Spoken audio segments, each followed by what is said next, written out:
Welcome, friend, to another journey together.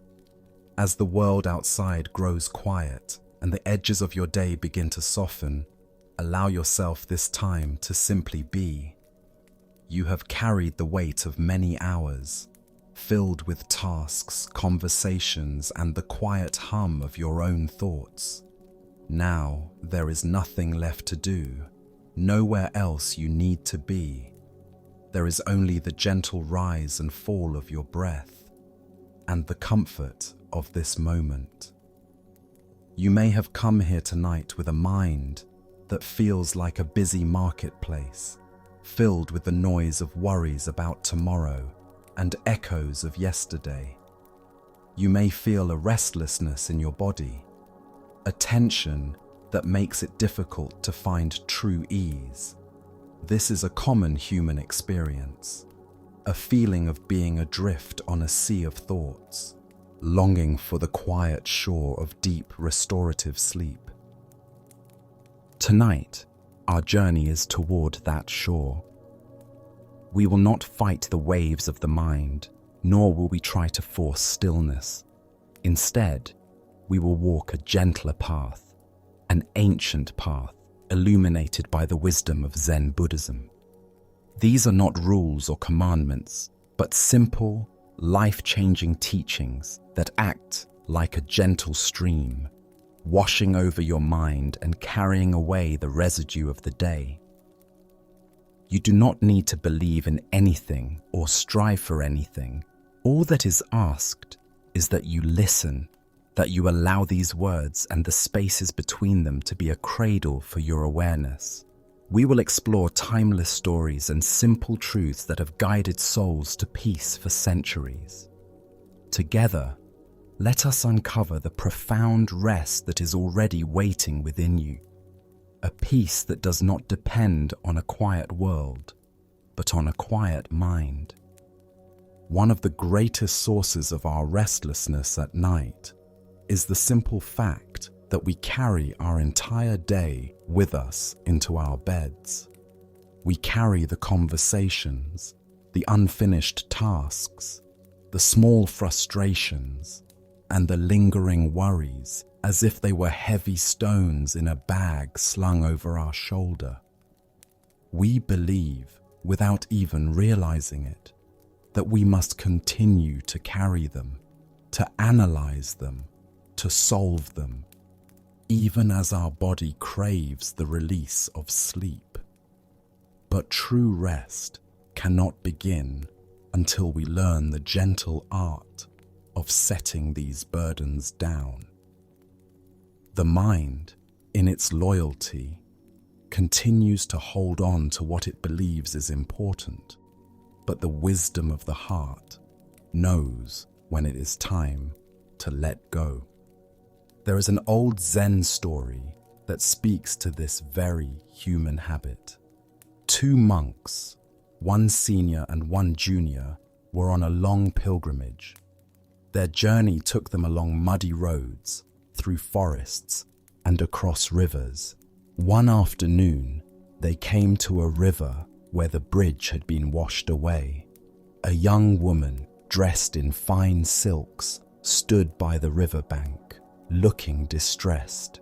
She was clearly afraid to cross the churning water for fear of ruining her beautiful clothes and being swept away by the current. The junior monk, adhering strictly to the monastic vows that forbade touching a woman, walked past her without a word. The senior monk, however, simply paused. He looked at the woman with compassion, and without a word, he lifted her into his arms. He carried her carefully across the river and set her down gently on the other side. She gave him a quick, grateful nod and hurried on her way. The senior monk then continued his journey. The two monks walked on in silence for hours. The sun began to set, casting long shadows across their path. But while the senior monk walked with a light step, enjoying the cool evening air, the junior monk was growing more and more agitated. His brow was furrowed, and his mind was a storm of judgment and confusion. He replayed the scene at the river again and again. How could his master have broken such a sacred vow? How could he have been so reckless? The transgression weighed on him more heavily with each passing step.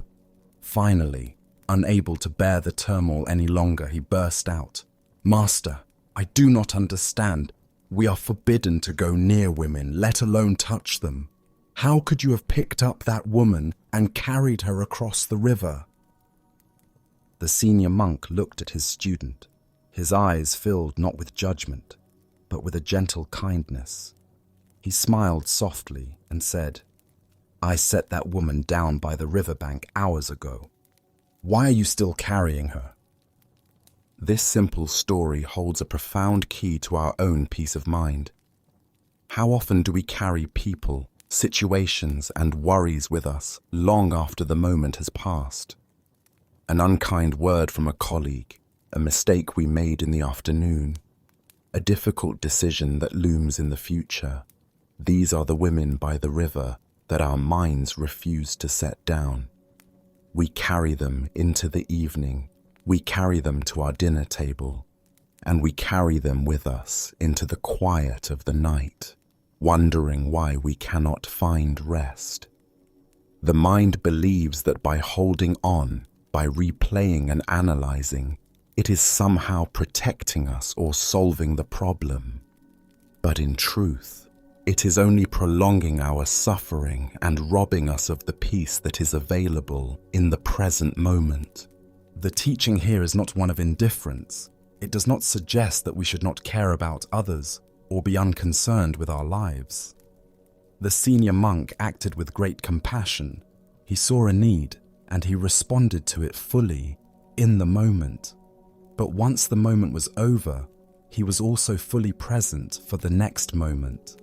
He did not let the residue of his past action cling to his mind. This is the essence of letting go. It is a wise and compassionate release of what is finished. It is the understanding that this present moment, right now, is the only place where life is truly happening. To be fully here, we must be willing to let go of what was there. Think of your own mind tonight as that junior monk. What are you still carrying from your day? What conversations are you replaying? What worries are you holding on to? You can feel the weight of them, can you not? A tension in your shoulders, a tightness in your jaw, a subtle clenching in your stomach.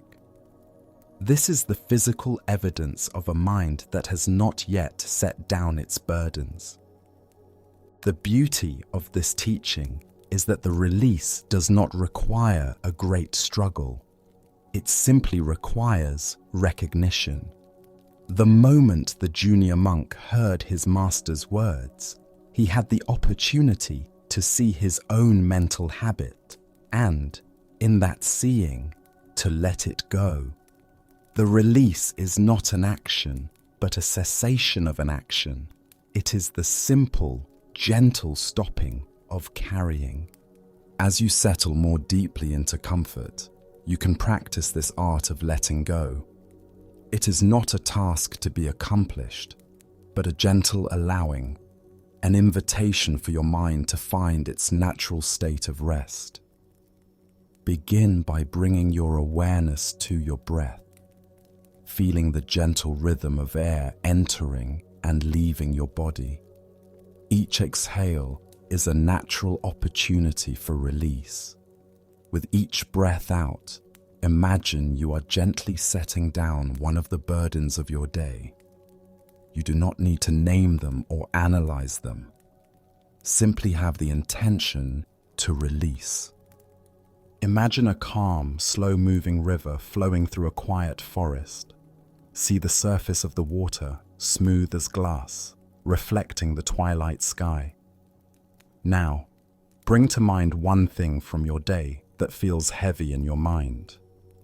It could be a worry, a memory, or an unfinished task. See it clearly for a moment and then imagine placing it gently onto a single, perfect leaf. Watch as this leaf drifts from your hand and lands softly on the surface of the river. It does not sink. It does not struggle. It simply begins to float, carried effortlessly by the gentle current. Watch it as it moves away, slowly and peacefully. It becomes smaller and smaller in the distance, until it disappears from view around a bend in the river. It is gone. You have let it go. You do not need to know where it is going. You only need to know that you are no longer carrying it. Now, bring to mind another thought, another burden.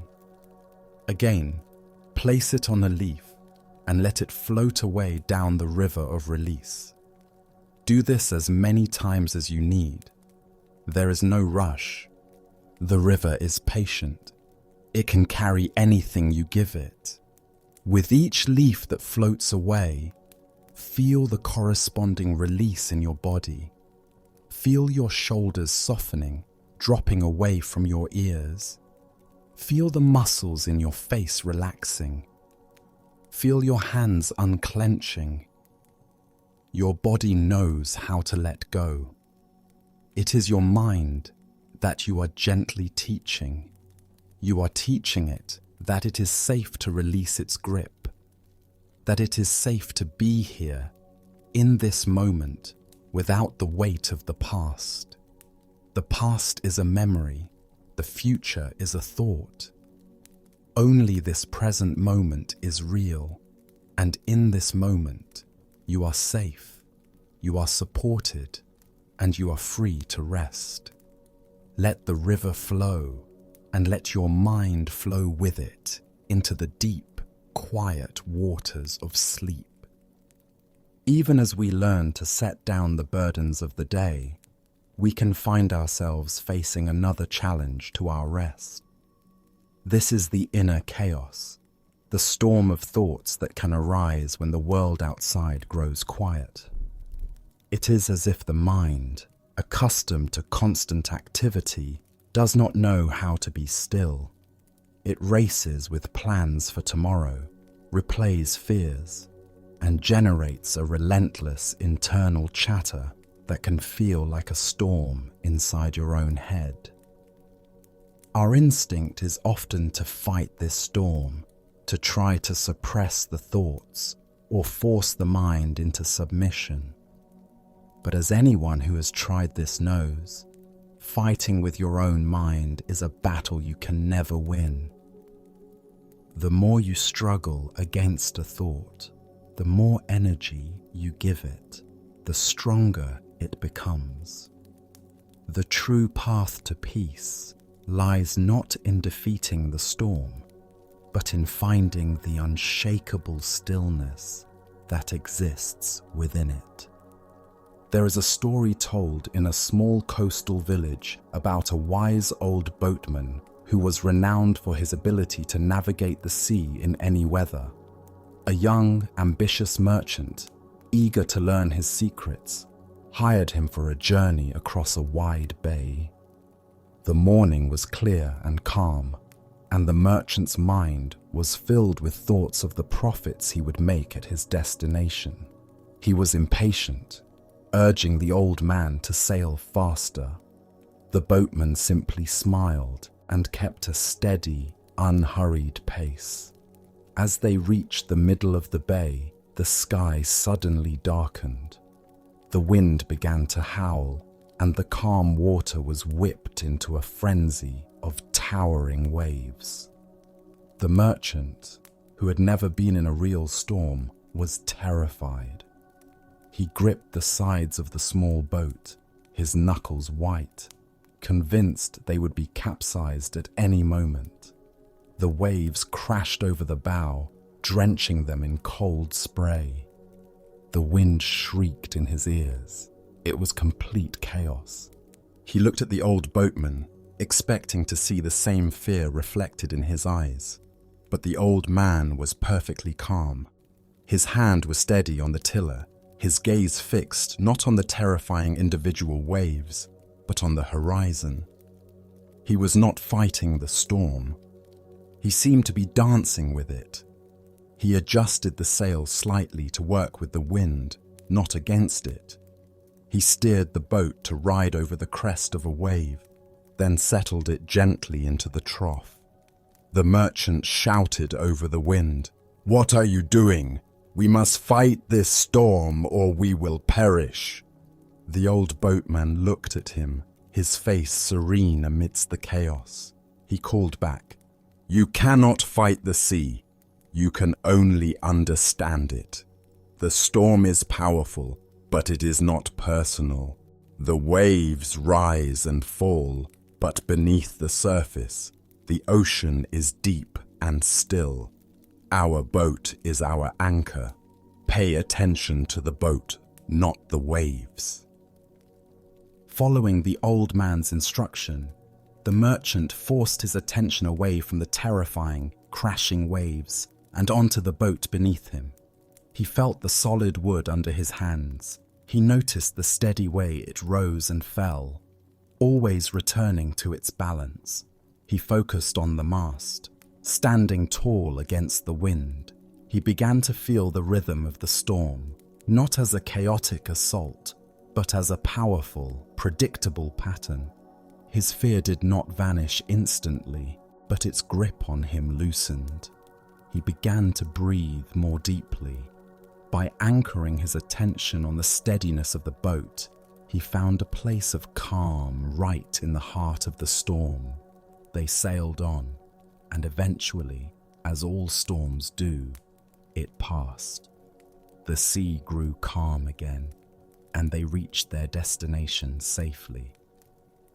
The merchant had learned a lesson far more valuable than any profit he could have made. He had learned how to find stillness in the midst of chaos. Your mind is like that sea. It is natural for storms of thought and emotion to arise. Worry, planning, fear, excitement, these are the winds that create the waves on the surface. To try and flatten these waves with force is impossible and exhausting. It is like shouting at the ocean to be still. But the wisdom of this story shows us another way. You do not have to be tossed about by every wave of thought. You have an anchor. You have a boat. This boat is your awareness, the quiet, witnessing presence that is always here beneath the surface turmoil of your mind. Your breath is the anchor that can connect you to this steady presence. The thoughts are the waves. They rise with great energy. They seem terrifying and all-consuming, and then they crash and dissolve, only to be replaced by the next one. They are powerful, but they are temporary. Your awareness, however, is like the deep, still ocean beneath the surface. It is not affected by the storm. It simply holds the storm in its vast, peaceful embrace. This is the great discovery of meditation. You are not your thoughts. You are the awareness that is aware of your thoughts. This simple shift in identity is the key to profound peace. When a wave of worry about tomorrow rises in your mind, you do not have to become that worry. You can observe it. You can notice, here is a thought about the future. Here is the feeling of anxiety. You watch it as you would watch a wave on the ocean. You acknowledge its power, but you do not mistake it for the entire ocean. You remain anchored in the boat of your awareness, feeling the steady presence of your body, the gentle rhythm of your breath. The wave of worry may crash over you, but it will pass, and you will still be here, steady, present, and safe. This is not a practice of suppressing or ignoring your thoughts. It is a practice of creating space around them. When you are lost in a thought, it feels like the whole world. There is no space. You and the thought are one. But when you step back and simply observe the thought, you create a space of awareness. In that space, there is peace. In that space, there is freedom. You realize that your thoughts are not commands. They are suggestions. They are mental weather patterns. You do not have to believe every one of them. You do not have to follow every one of them into a story of fear or distress. You can let them come, and you can let them go, like clouds passing in the vast, open sky of your mind.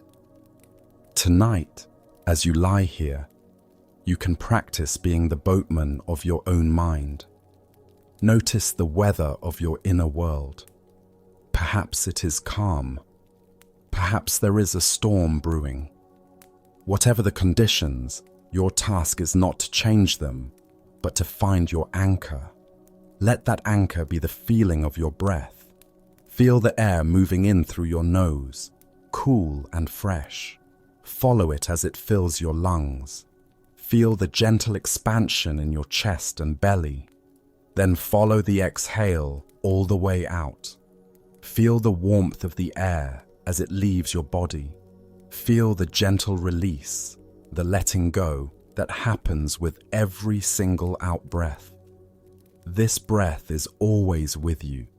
It is always in the present moment. It is the perfect anchor to keep you grounded in the here and now. When you notice your mind has been swept away by a wave of thought, a worry, a memory, a plan, there is no need for judgment. This is what minds do. They wander. The practice is simply this. The moment you realize you have been swept away, gently and kindly guide your attention back to your anchor, back to the feeling of your breath. Each time you do this, you are strengthening your ability to rest in awareness. You are, like the boatman, calmly returning his gaze to the horizon, his hand to the tiller. You are not fighting the waves. You are simply choosing where to place your attention, over and over again, with infinite patience for yourself. You return to the breath. You return to the boat. You return to the stillness in the heart of the storm. In this gentle, persistent returning, you will find a peace that the storms of the mind can never touch.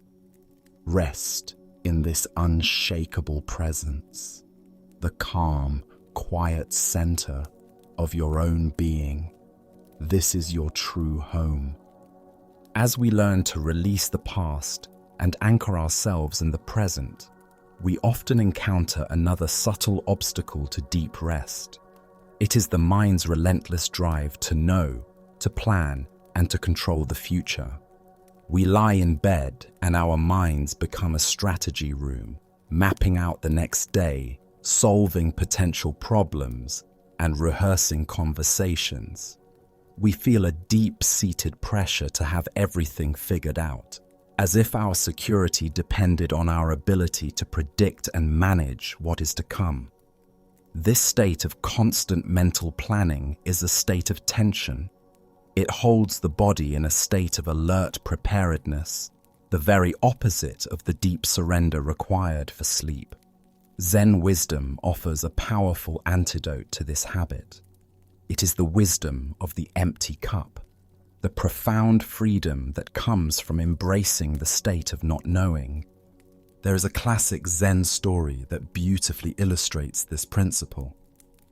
A highly educated scholar, a man renowned for his knowledge of philosophy and scriptures, came to visit a famous Zen master.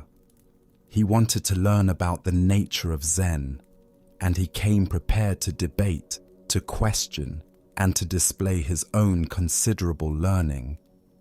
The master welcomed him graciously and invited him for tea.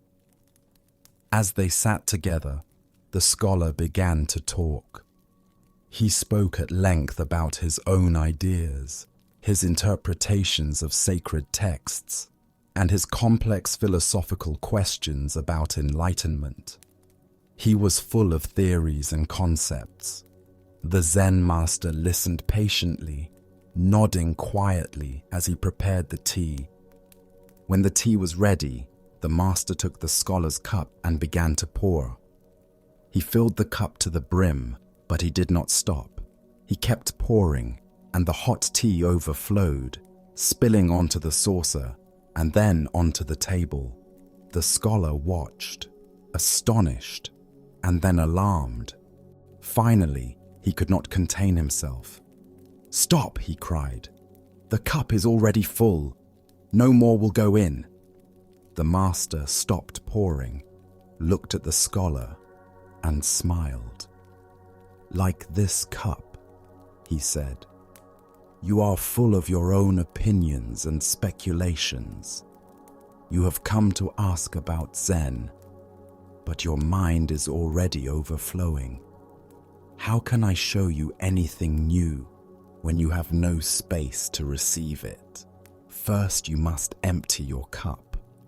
This story speaks directly to the state of mind we so often bring to our rest. We arrive at the end of the day with a cup that is completely full.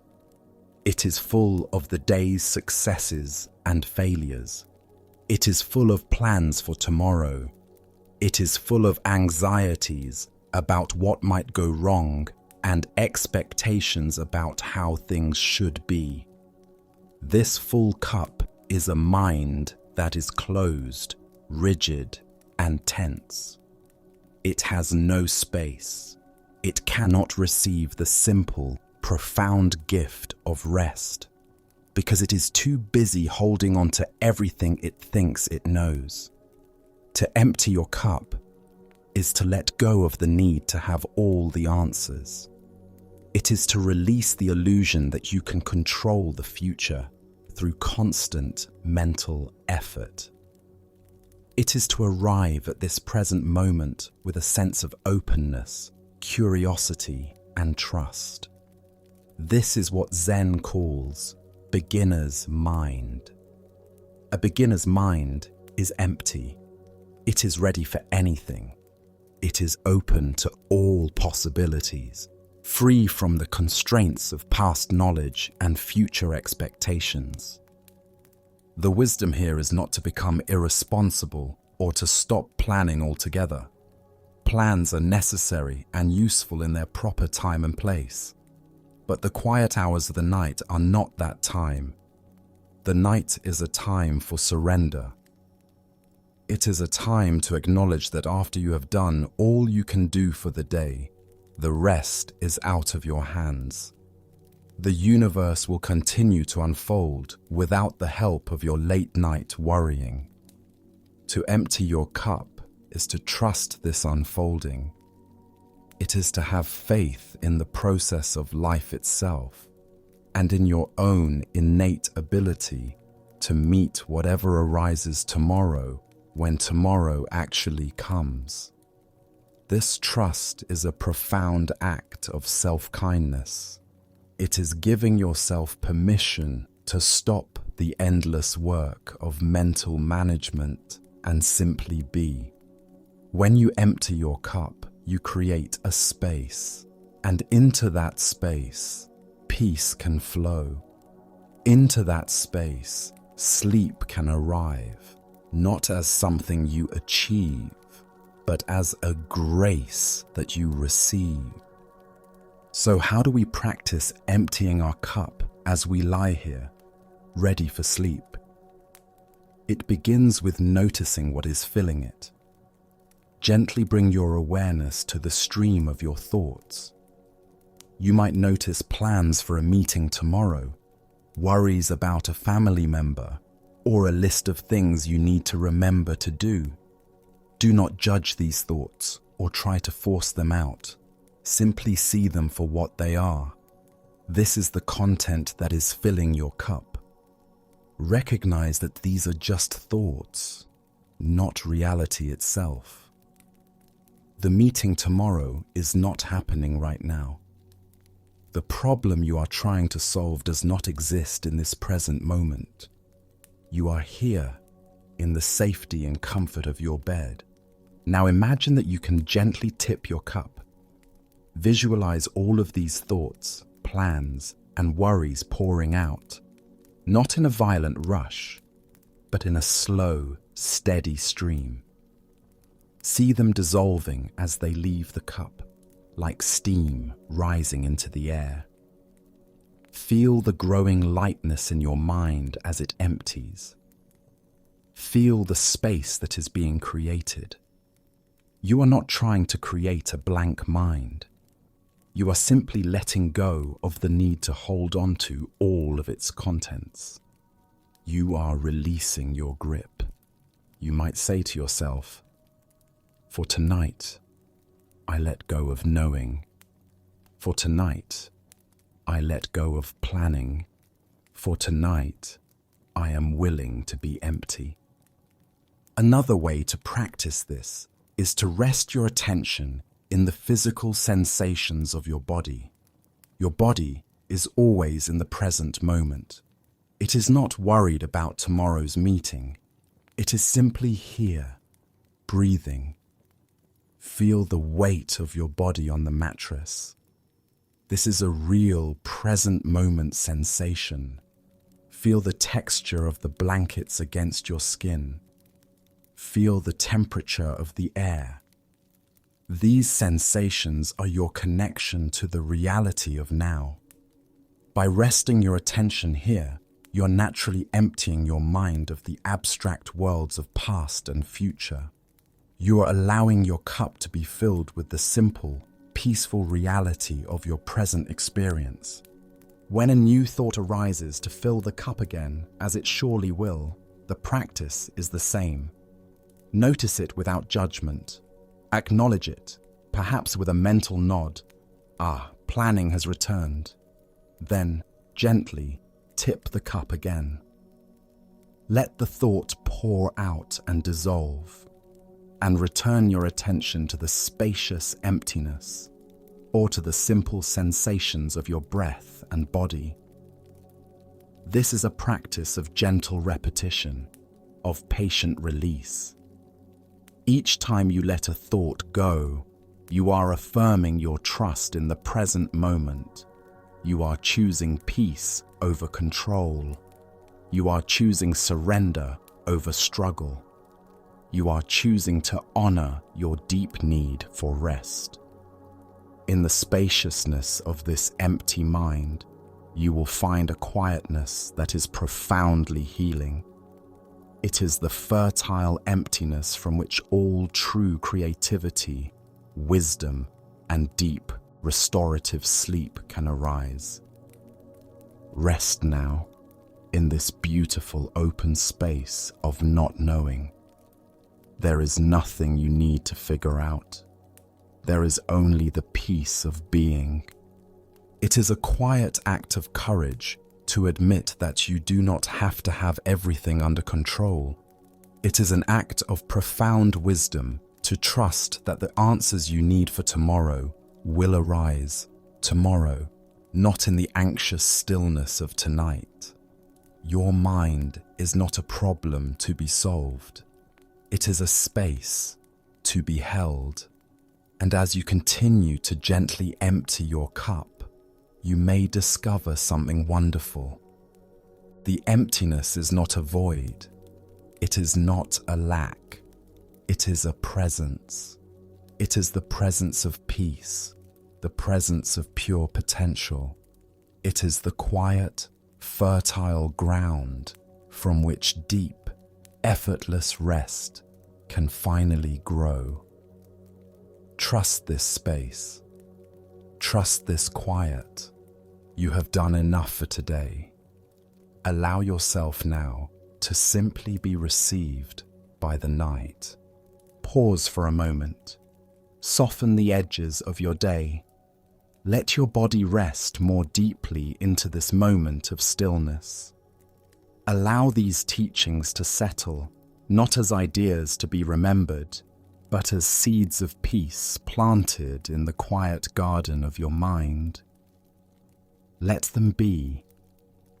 In the deep quiet of the night, it is easy to feel alone with our worries. The darkness can seem to amplify our sense of being a small, isolated self, facing the vastness of the world and its challenges all on our own. This feeling of separation is a deep source of anxiety, a silent hum of fear beneath our other thoughts. We feel we must be vigilant. We must protect this fragile self because we are all we have. But Buddhist wisdom offers a radical and deeply comforting alternative to this perspective. It gently reveals that our feeling of being separate is a profound illusion. In truth, you are not and have never been alone. Your life is woven into the fabric of existence in ways so intimate and vast that you are held and supported at every moment. Imagine a single, vibrant green leaf on a vast, ancient Bodhi tree. As summer ripens and the first hints of autumn touch the air, the leaf begins to feel a tremor of fear. It sees other leaves around it turning yellow and brown, letting go of their branches and drifting to the ground. It looks at its own small stem and feels its connection to the branch as a fragile, temporary thing. I will fall soon, it thinks, and then I will be gone forever. I will rot and become nothing. This thought fills the small leaf with a great sadness and a lonely terror. The wind rustles through the tree, and it feels like a threat, a force that wants to tear it from its only home. An older branch nearby, having felt this fear in countless leaves over many seasons, senses the little leaf's distress. In the silent language of the tree, it communicates a different story. Do not be afraid, little one, the branch whispers. You are looking at things in a very limited way. You think you are just a leaf, born in the spring and destined to die in the fall. But you are so much more than that. You have never been just a leaf. You are the sunlight you have been drinking in all summer, turning it into life. You are the rain that you have drawn up from the deep earth, its coolness flowing through your veins. You are the rich soil itself, filled with the lives of all the leaves that came before you. You are the sturdy trunk and the deep roots that anchor us all. You are the whole tree. The branch continued, its wisdom flowing like sap. Your green color is the chlorophyll singing a song of the sun. Your shape is the perfect design for catching the light. When you let go, it is not an ending. It is a transformation. You will return to the earth, and you will feed the very roots that gave you life. Your substance will become part of the tree again, and you will be reborn in 1,000 new leaves next spring. You are not dying.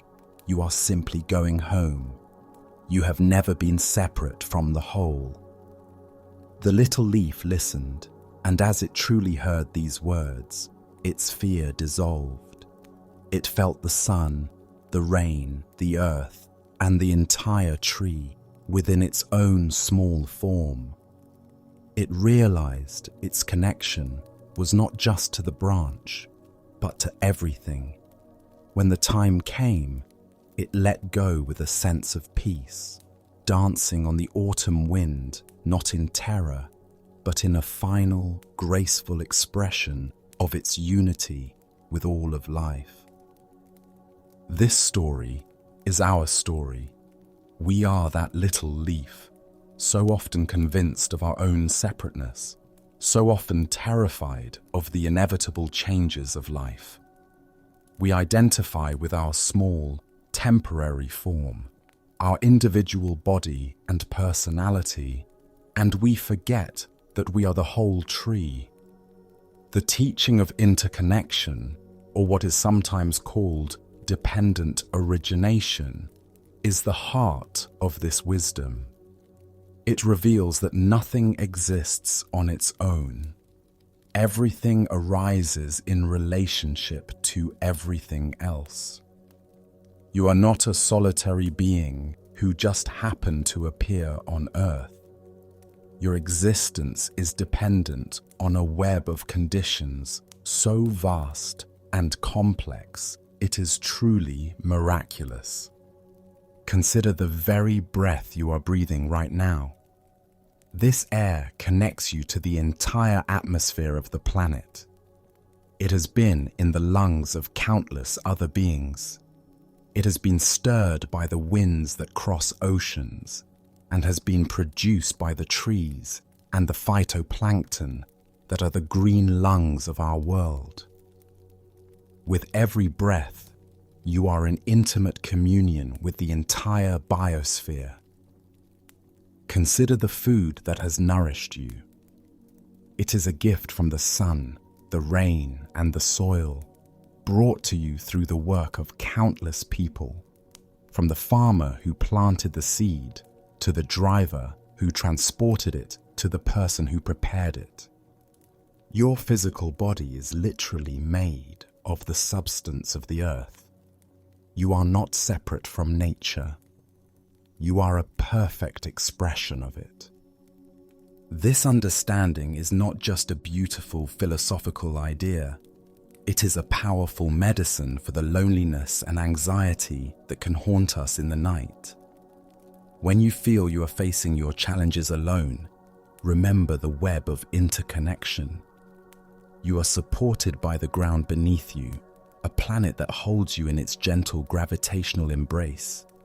You are nourished by the air you breathe. You are connected to every person who has ever shown you kindness, whose love and care live on inside your memory and have shaped who you are.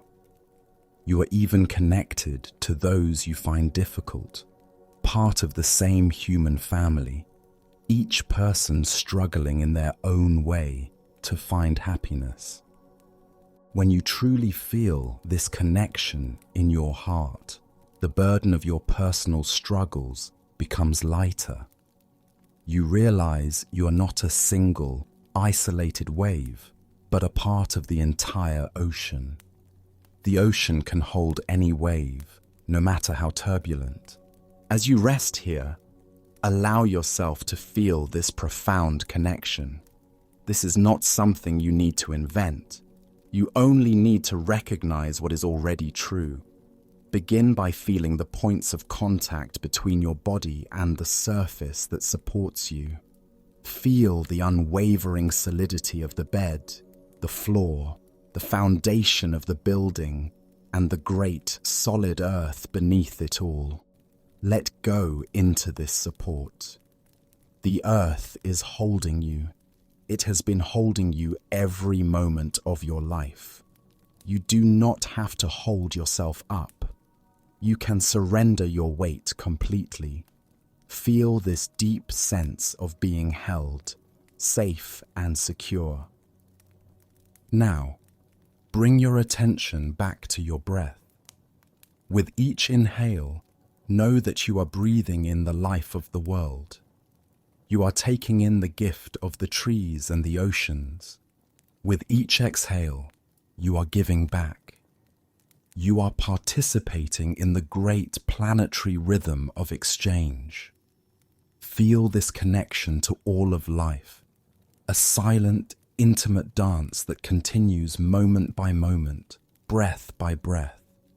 You are a vital part of this living world. You belong here, now. Allow your awareness to expand even further. Bring to mind, without any strain, the countless other beings who, at this very moment, are also seeking rest.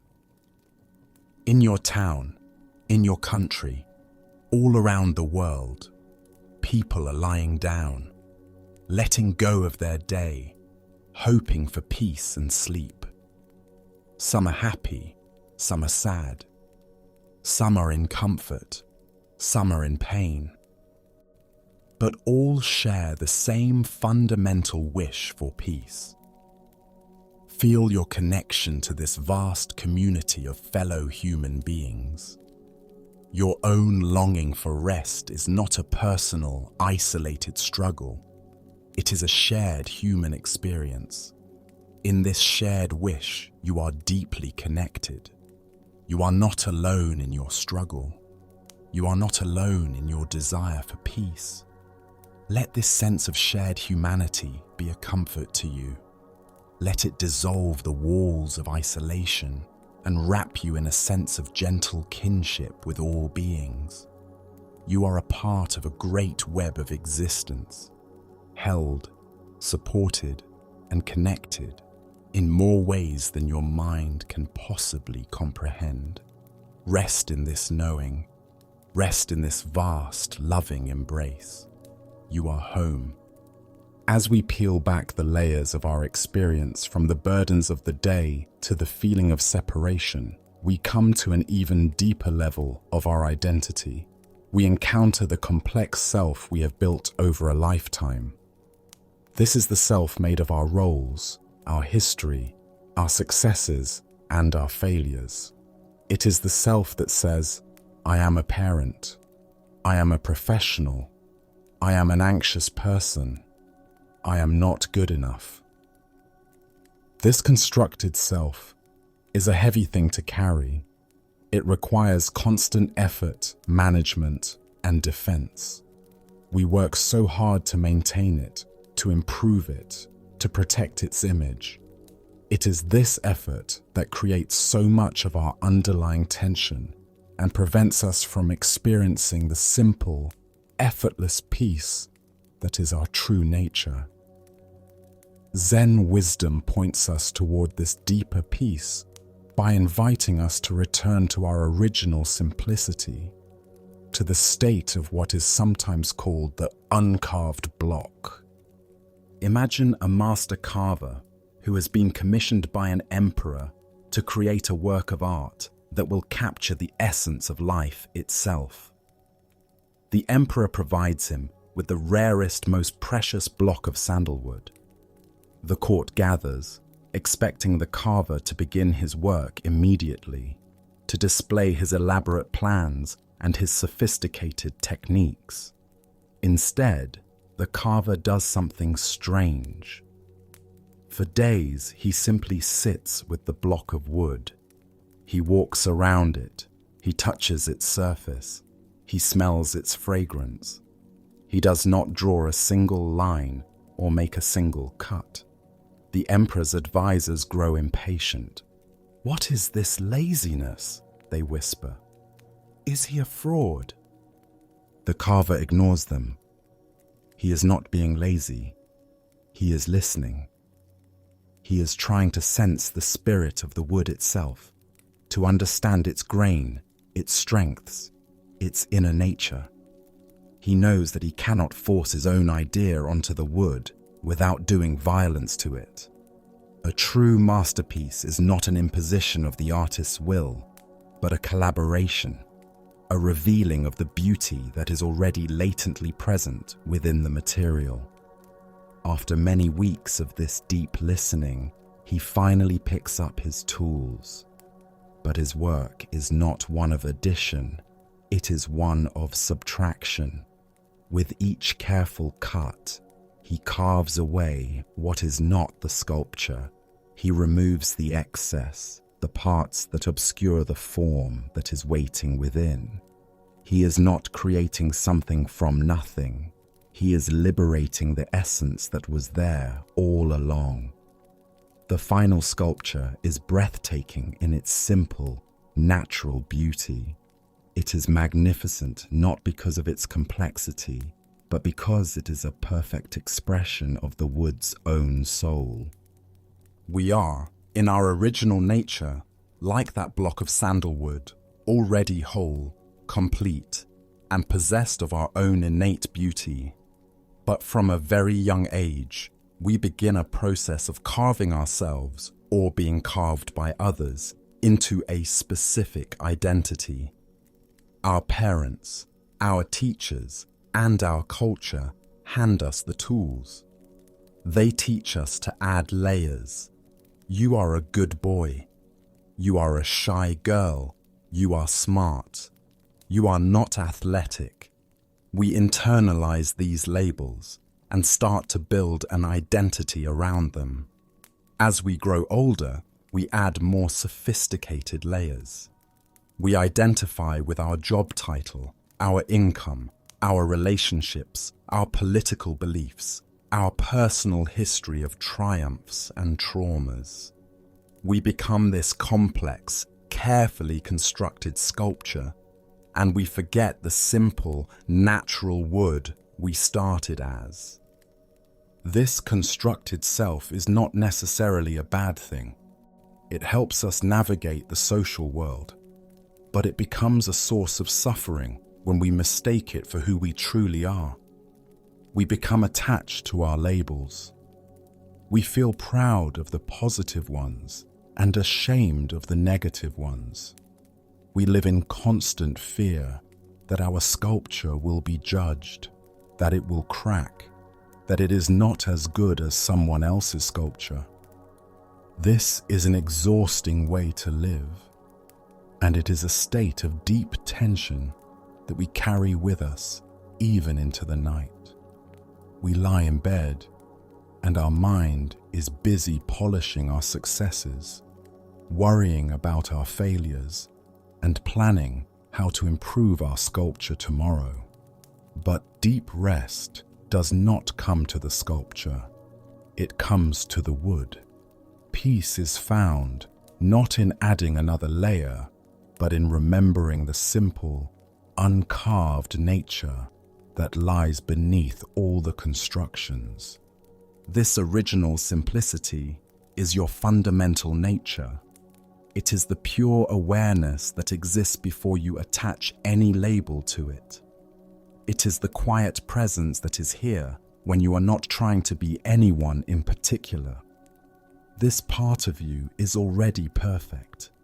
It needs no improvement. It has no history of failure. It has no anxiety about the future. It is simply, peacefully present. Returning to this state is like the master carver's process. It is not about becoming something new. It is about gently letting go of everything you are not.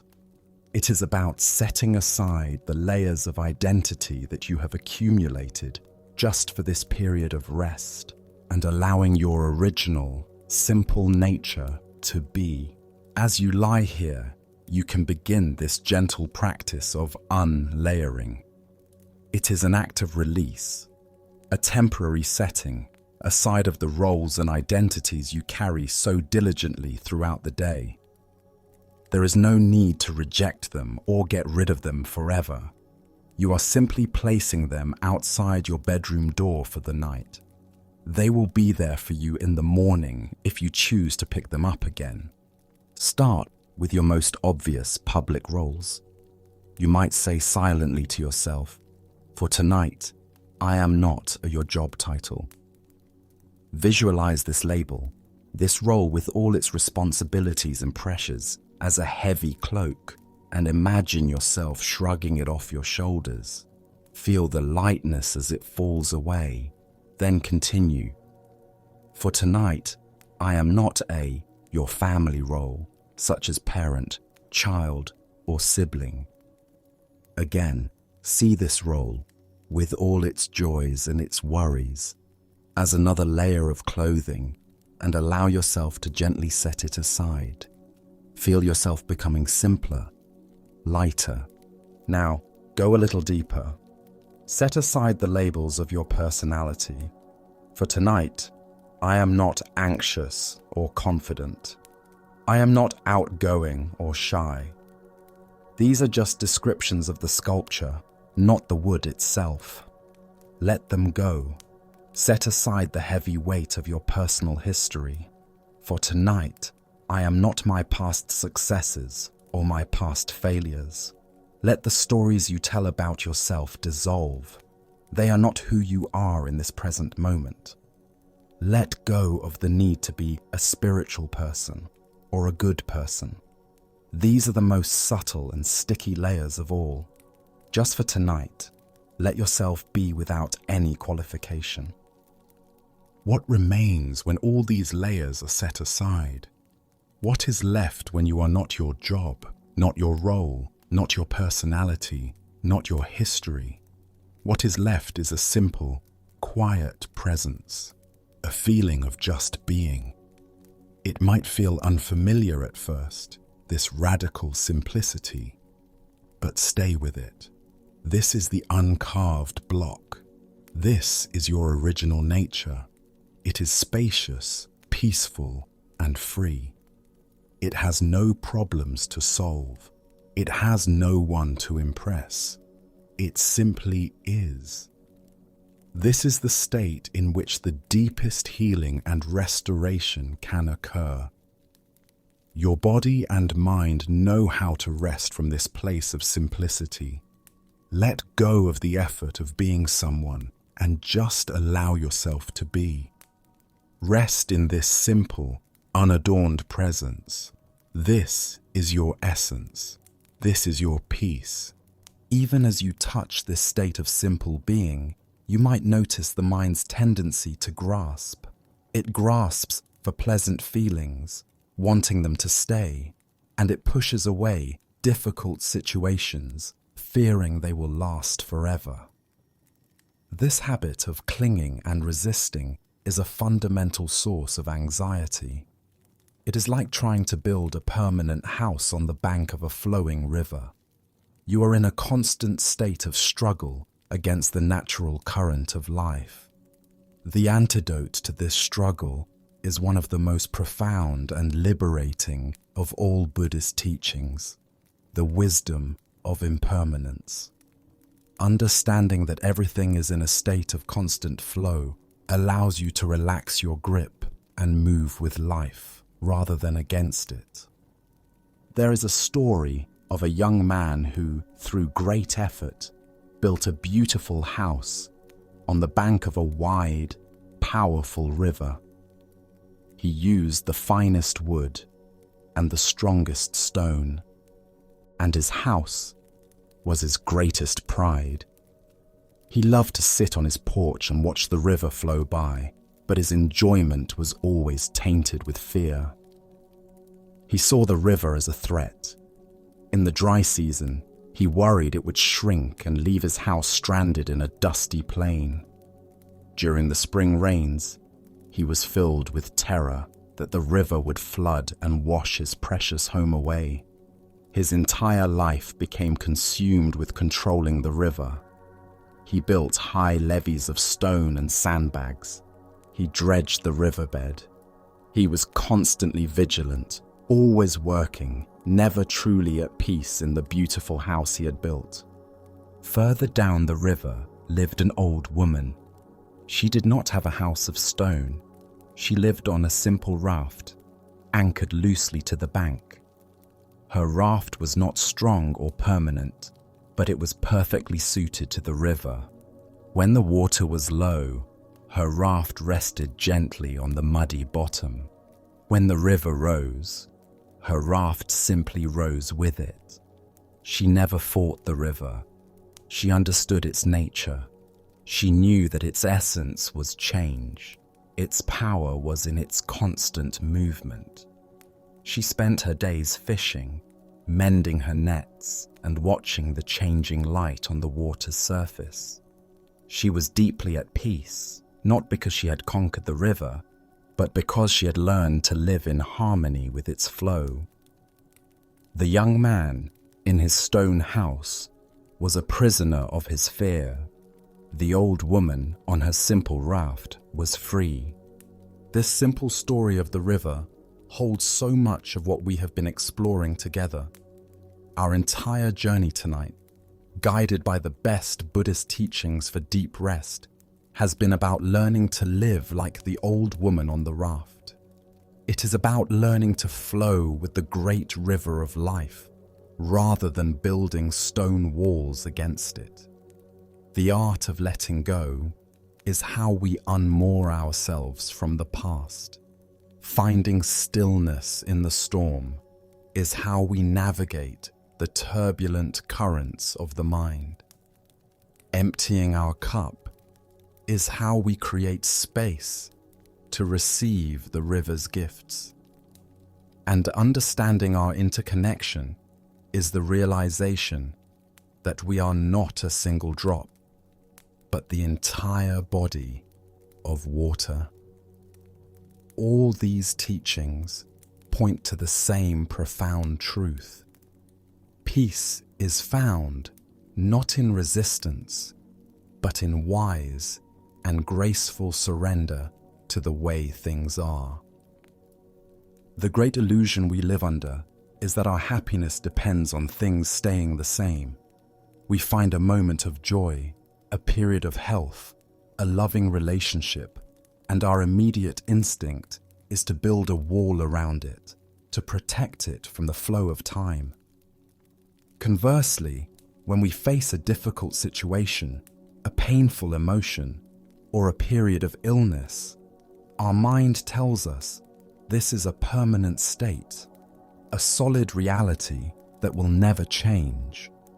This resistance to change, this clinging to the pleasant and aversion to the unpleasant, is the very source of our tension and anxiety. It is the effort of the young man constantly fighting the river. The wisdom of impermanence is the raft. It is the understanding that allows us to relax, to let go, and to find an unshakable peace in the midst of life's constant flow. Impermanence is not a sad or nihilistic teaching. It is the most hopeful truth there is. It means that no state of suffering is permanent. The anxiety you feel now will pass. The sadness that visits your heart will change. The physical pain you experience will shift and transform. Like weather patterns, these experiences move through the vast sky of your awareness, but they do not last forever. Knowing this does not magically erase the difficulty, but it removes the second layer of suffering, the fear that it will never end. It allows you to endure what is difficult with a deeper patience and a quieter mind, knowing that, like all things, this too shall pass. This wisdom also transforms our relationship to joy. When you truly understand that beautiful moments are fleeting, you do not cling to them with anxiety. Instead, you cherish them more fully. You can be completely present for a moment of happiness, a beautiful sunset, or a loving connection without the mind poisoning the experience with the fear of its ending. You appreciate it for what it is, a precious, temporary gift. Impermanence teaches us that life is like music. The beauty of a melody is in its flowing progression of notes. If you tried to hold on to a single beautiful note forever, the music would cease. It is the letting go of each note that allows the next to be born and the melody to unfold. Your life is this melody, a beautiful and ever-changing flow of experience. Tonight, you can practice resting on your own raft, floating on the river of your present moment experience. There is no need to control the flow. Your only task is to notice it. Bring your attention to the sensations in your body. You may notice an area of warmth, an area of coolness, a feeling of tingling or pressure. Whatever you notice, just observe it. Know that this sensation is not a solid, permanent thing. It is a flickering, vibrating field of energy that is changing moment by moment. It arises, it stays for a while, and it will eventually dissolve. There is no need to hold on to it or push it away. Just let it be, like a ripple on the water. Now, notice the sounds around you. A distant hum, the gentle sound of your own breathing. Each sound appears in your awareness from silence, lingers for a moment, and then disappears back into silence. Your hearing is a river of sound, constantly flowing, constantly changing. You do not need to label the sounds or judge them as pleasant or unpleasant. Simply receive them. Let them wash through your awareness without leaving a trace, like sticks floating by on the river. And what of your thoughts? They are the most powerful current in the river. Watch them now. A thought about the past may arise. A memory. See it as a shape on the water's surface. Observe it without getting swept away by its story. It is just a thought. It will float by. Then a thought about the future may appear. A plan, a worry. See it too, as just another object floating on the river. You are not the thought. You are the peaceful observer, sitting on the bank, watching the river of your mind flow by. You do not need to stop the river. You do not need to clean the river. You simply need to stop jumping into it. With each thought that you notice and let go of, you are practicing the wisdom of impermanence. You are loosening your grip. You are learning to trust the flow. In this trust, you will find a profound relaxation, a deep letting go that allows your entire being to rest, floating safely on the ever-changing, ever-present river of life. This practice of watching the river of experience leads us directly to the source of all peace, the very heart of Zen practice. It is the discovery that our true home is not in the past or in the future, but only and always in this present moment. The mind is a natural time traveler. It loves to journey back into the past, replaying memories, nursing old grievances, and basking in the glow of former glories.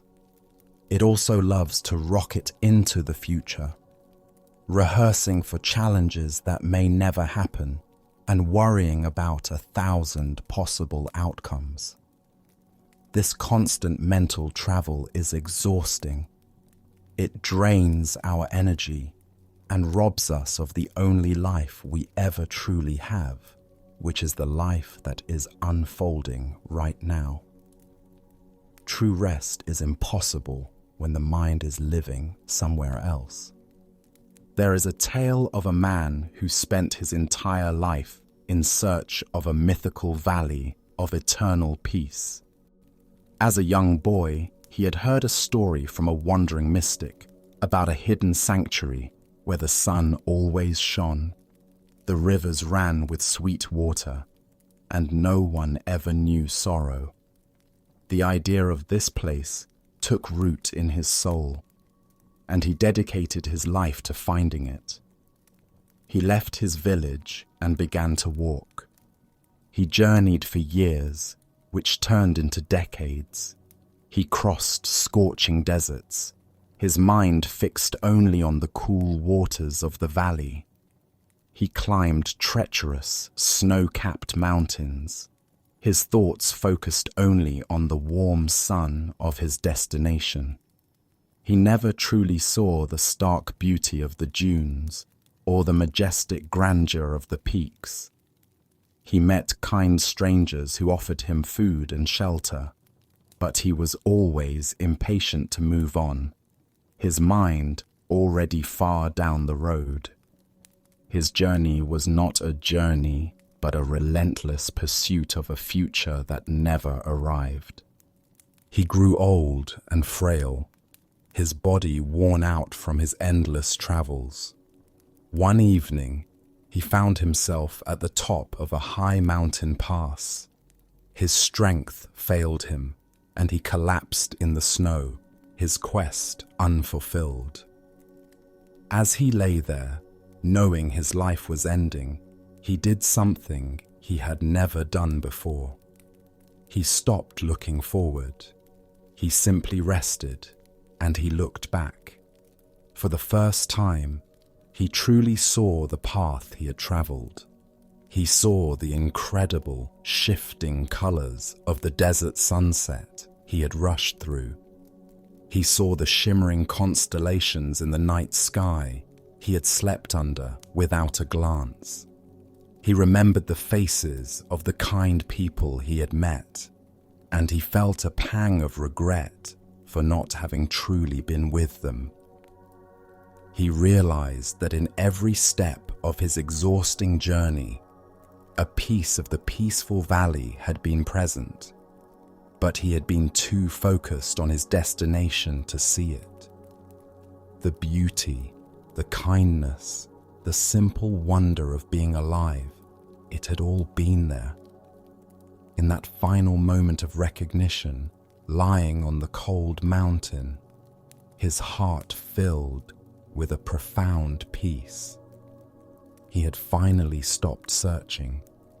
He had finally arrived. We are all, in some way, that wanderer. We are searching for a future moment when everything will be perfect, when our problems will be solved, when we can finally relax and be happy. We tell ourselves, I will be able to rest when I finish this project. Or, I will find peace when I solve this relationship issue. Or, my life will be good when I achieve this goal.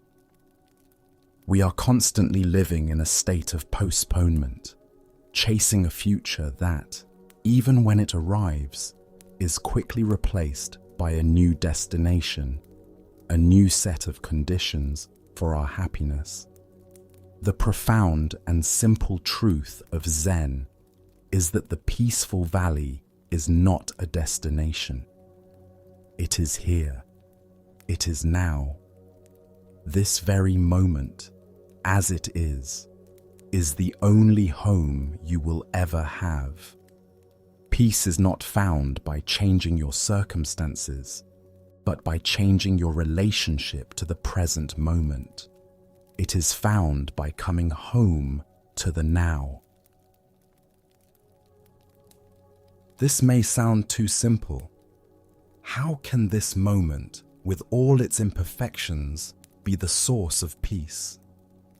The peace does not come from the conditions of the moment, but from the act of being fully present with them.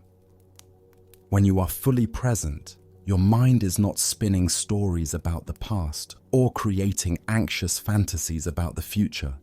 It is simply here. And in the simplicity of being here, there is a natural quietness. The mental engine of striving and resisting has been turned off. You are no longer the wanderer, but the one who has arrived.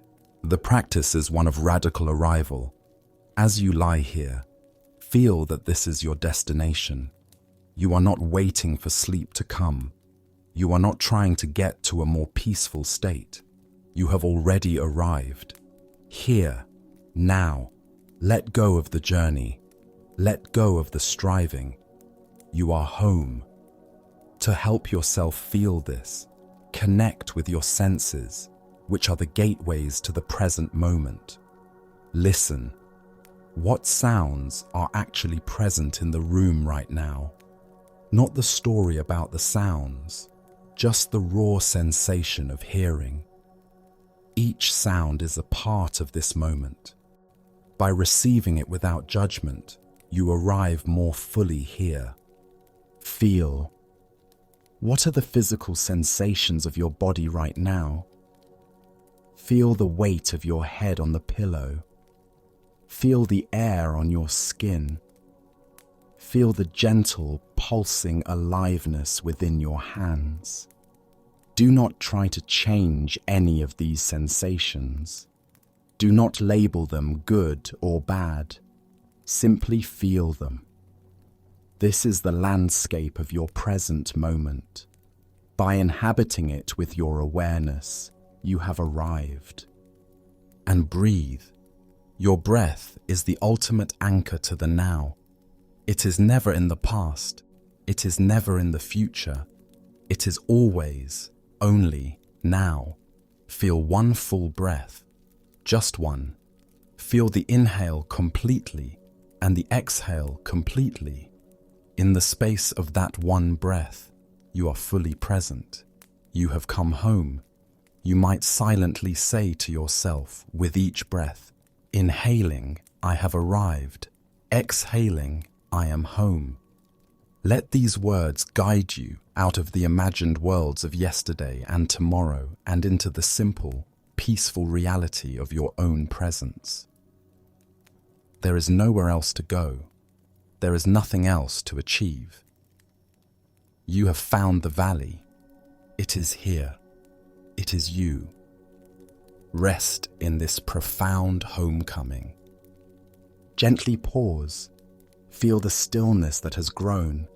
Let your body absorb this peace. You are doing nothing, and in this gentle allowing, everything is being done. Simply rest. As we settle into this deep sense of presence, it is helpful to understand how our inner world is created. We often feel that our moods and mental states are random, like the weather, happening to us without our control. But one of the most empowering teachings of Buddhism is the principle of karma. This idea has often been misunderstood in the West as a cosmic system of reward and punishment. But its original meaning is much simpler and more practical. Karma simply means action or cause and effect. It teaches that our intentional thoughts, words, and actions are like seeds, and the seeds we plant will inevitably determine the kind of garden our mind becomes. A peaceful mind is not an accident. It is a garden that has been mindfully and patiently cultivated. Imagine two gardeners who are each given an identical plot of land. The first gardener is heedless. He pays little attention to what is happening in his garden. When the wind blows thistle seeds and dandelion seeds onto his plot, he doesn't notice or doesn't care. He allows thoughts of resentment and bitterness to take root when he feels wronged. He lets the thorny weeds of anger grow unchecked when he is frustrated. He never waters the few delicate flowers of kindness that try to sprout. Over time, his garden becomes a tangled, overgrown, and painful place to be. It is difficult to walk through, and it bears no fruit. This is not because he is being punished. It is simply the natural result of his neglect and the seeds he has allowed to grow. The second gardener is mindful. She understands that a beautiful garden requires conscious cultivation. She is watchful. When she sees the first shoots of a thorny weed, a thought of unkindness or jealousy, she gently removes it before it can take root. She knows these weeds will always try to sprout, but she does not despair. She simply tends to her garden with patient consistency. More importantly, she actively chooses what to plant. She deliberately sows seeds of loving kindness, planting a thought of goodwill towards a neighbor. She sows seeds of gratitude, taking a moment to appreciate the warmth of the sun. She plants seeds of forgiveness, letting go of a past hurt rather than letting it turn into a patch of bitter herbs. She waters these seeds with her attention.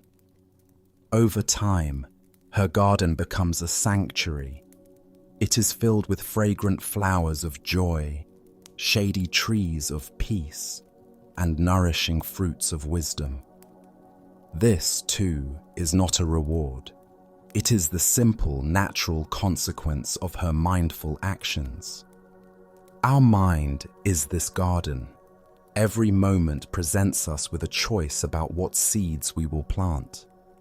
When you find yourself replaying an angry conversation, you are watering the seed of resentment. When you lie in bed worrying about the future, you are watering the seeds of anxiety.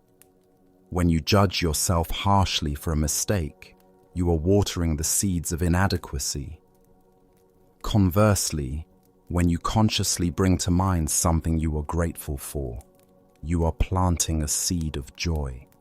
When you offer a silent wish of well-being to someone, even someone you find difficult, you are planting a seed of compassion. When you choose to let go of a worry and return your attention to your breath, you are planting a seed of peace. This understanding of karma as mindful choice is profoundly empowering, especially as we seek deep rest. It means that you are not a helpless victim of your own mind. You are the gardener. This does not mean you must wage a violent war against negative thoughts.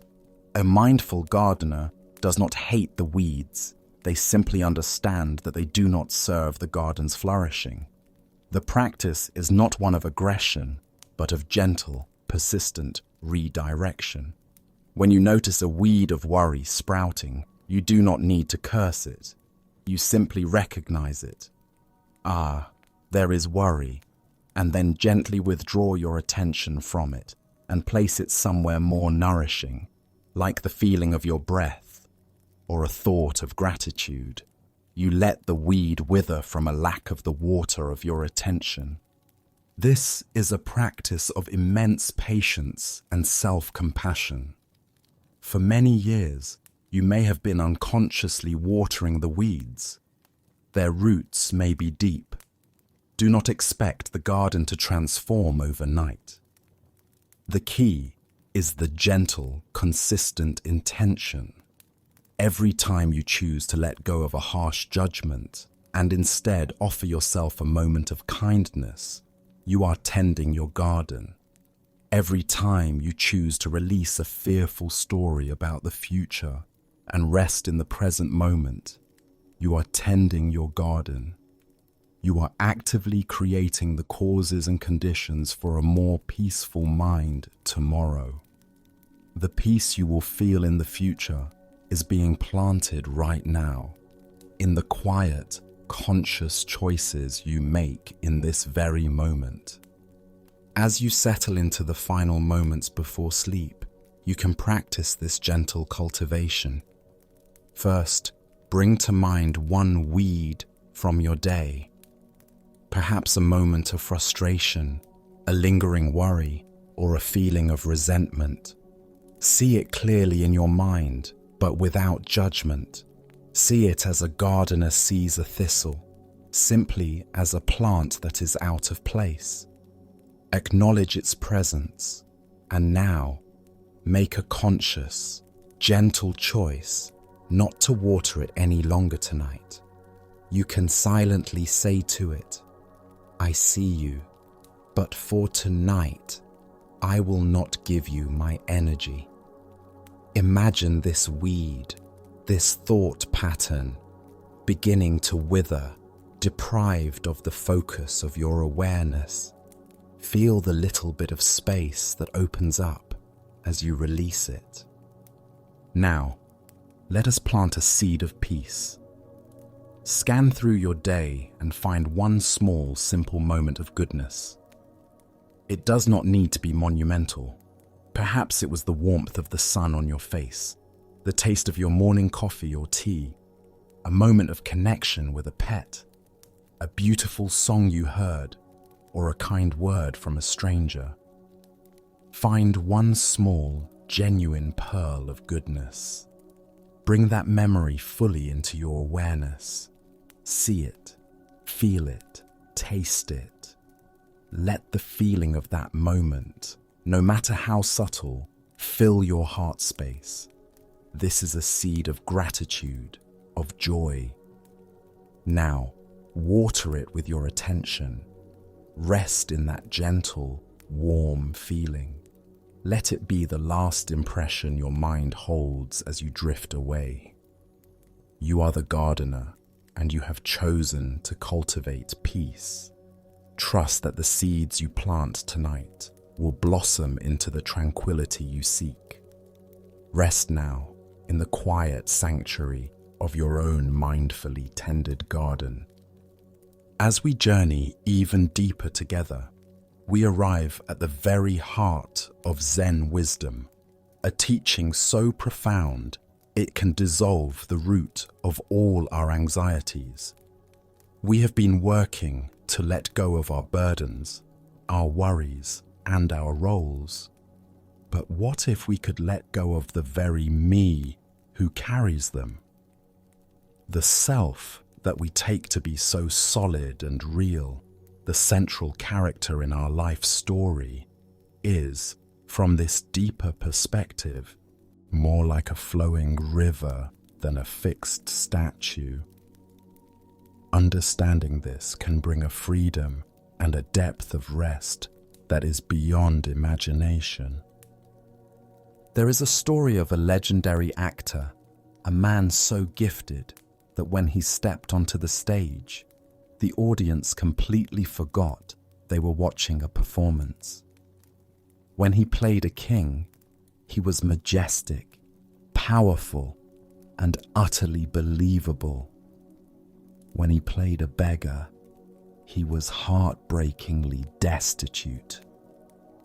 After one particularly moving performance, a group of students approached him. "Master," one asked, "what is your secret? How do you become these characters so completely?" The actor smiled, a knowing smile. "My secret is simple," he said. "When I am on the stage, there is no actor. If the role is the king, there is only the king. I allow all my thoughts, my feelings, and my movements to belong to him completely. I do not stand behind the role, judging my performance. I dissolve into it." The students were impressed. "So you truly believe you are the king?" another asked. "Ah," the actor replied, "that is only half of the secret. The other, more important half is that when the curtain falls, I know with absolute certainty that I am not the king. I take off the crown and the heavy robes, and I am free of him. My true freedom is not in playing the king well, but in knowing that it is only a role." He looked at the students with a deep, compassionate gaze. "The tragedy for most people," he said softly, "is that they are actors who have completely forgotten they are acting. They put on the costume of the warrior, the important executive, the sad person, or the one who was wronged, and they never take it off. They wear their roles to bed at night and wonder why they cannot rest." This is one of the most liberating discoveries you can make. The self you think of as me is a role you are playing.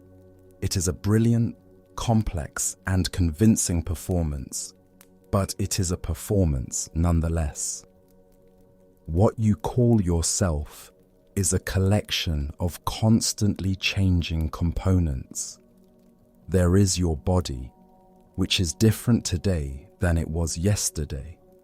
There are your thoughts, which appear and disappear like clouds. There are your emotions, which flow through you like weather. There are your memories, which are constantly being edited and reinterpreted. There is your name, your history, your collection of roles. But if you look closely, can you find a single, solid, unchanging thing in the middle of it all that is the permanent you. The search always comes up empty. This is not a frightening idea. It is the key to ultimate freedom. If you are not a fixed, solid thing, then you are not permanently defined by anything. You are not your past mistakes. You are not your current anxieties. You are not your perceived limitations. These are just costumes you have been wearing, roles you have been playing. And if they are roles, you can, at any moment, choose to set them down. This is particularly true when it is time for rest. The ego, this constructed self, is a creature of effort. It spends its entire day defending its territory, promoting its image, and worrying about its future. This is exhausting work. Deep, profound rest only becomes possible when this hard-working actor is allowed to finally exit the stage for the night. When you let go of the need to be me, what is left? What is left is simply awareness, a quiet, open, spacious presence that has been here all along, witnessing the entire play. This awareness is not a role. It is the silent space in which all the roles appear. It is not defined by any character.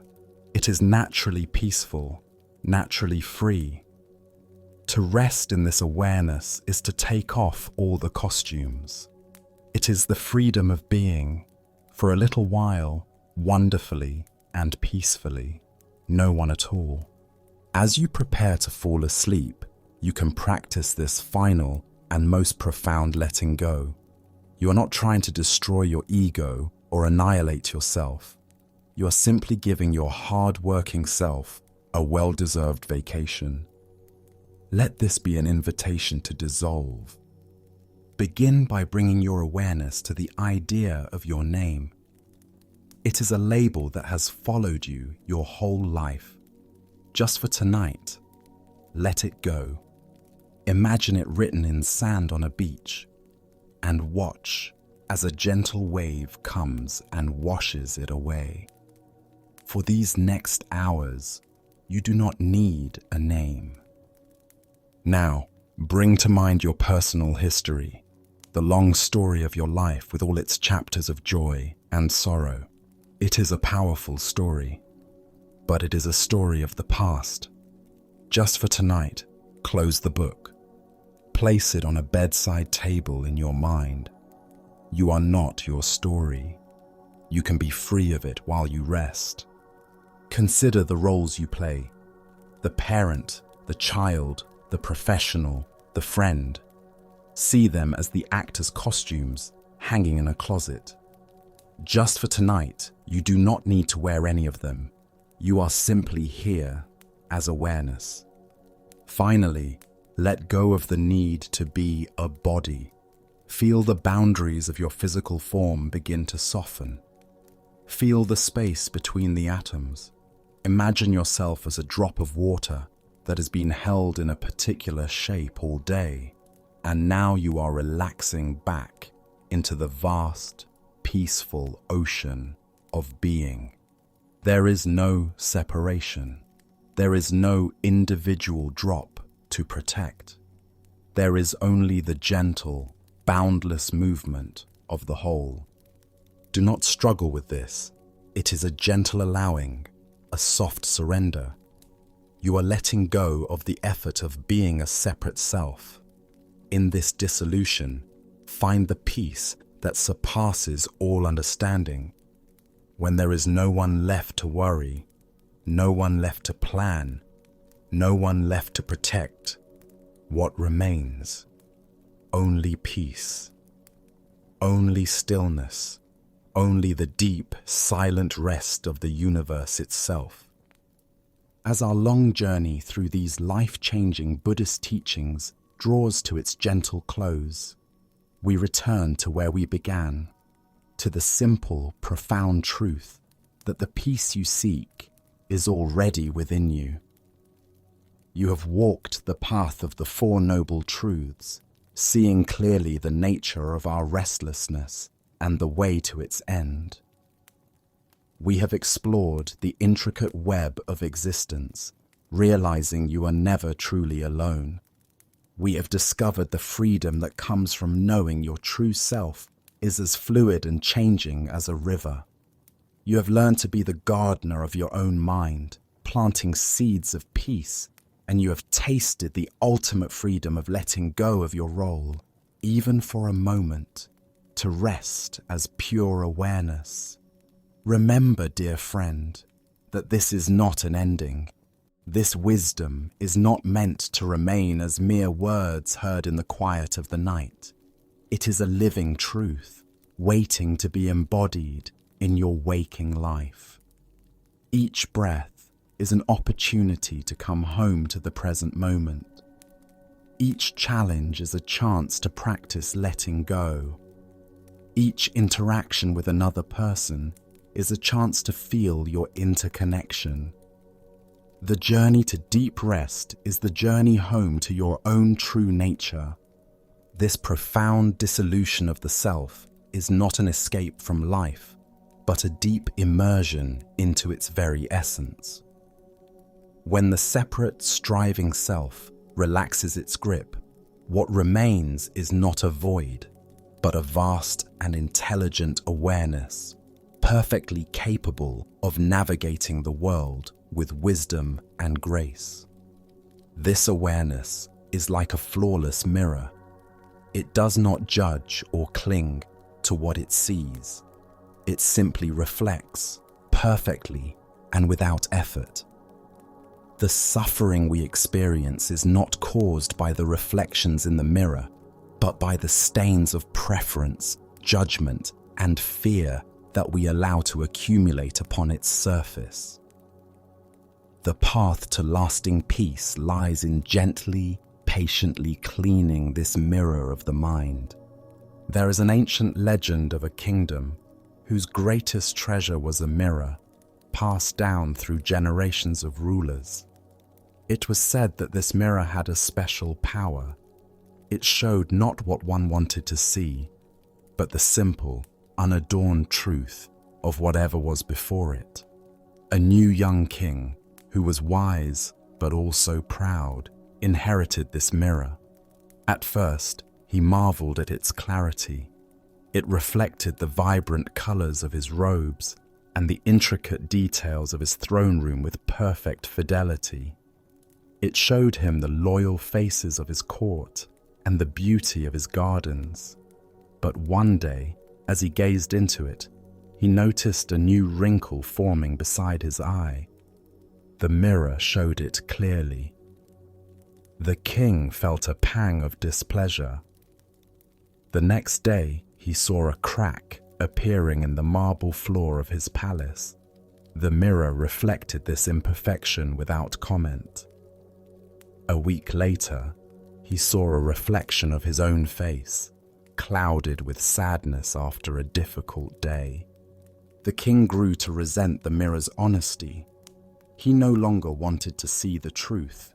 He wanted to see a reflection that matched his idea of how things should be. He ordered a court artist to paint a youthful, happier expression over his reflection. He commanded a stonemason to cover the reflection of the cracked floor with a beautiful mosaic. He tried to force the mirror to reflect only what pleased him, but in doing so, he destroyed its power. The mirror became a mess of paint, stone, and glue. It no longer showed the truth. It showed only a distorted, chaotic image of the king's own fears and desires. It became useless.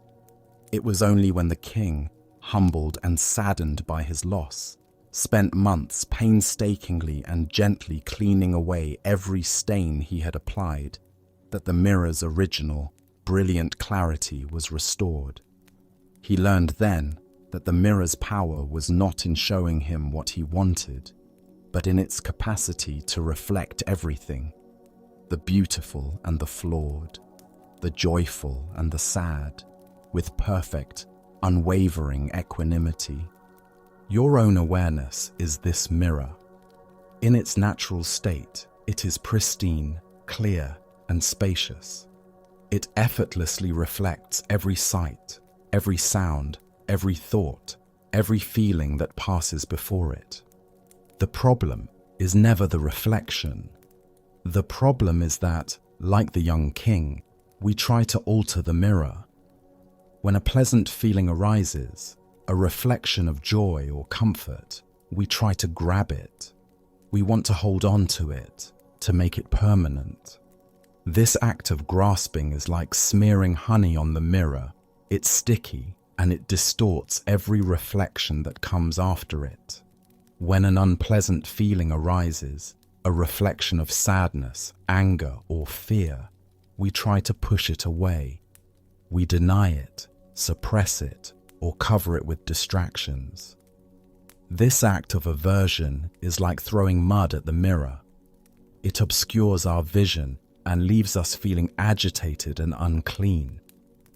Our judgments, opinions, and beliefs are the stains we have been applying for a lifetime.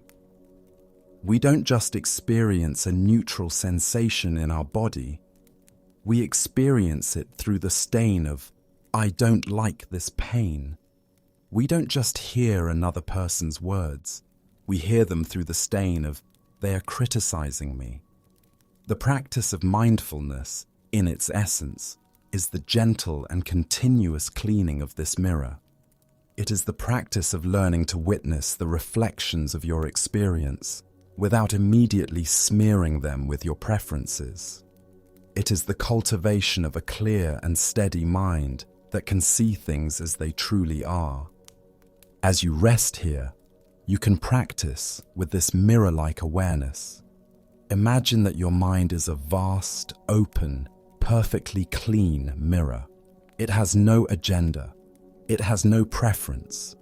It is simply, silently, reflectively aware.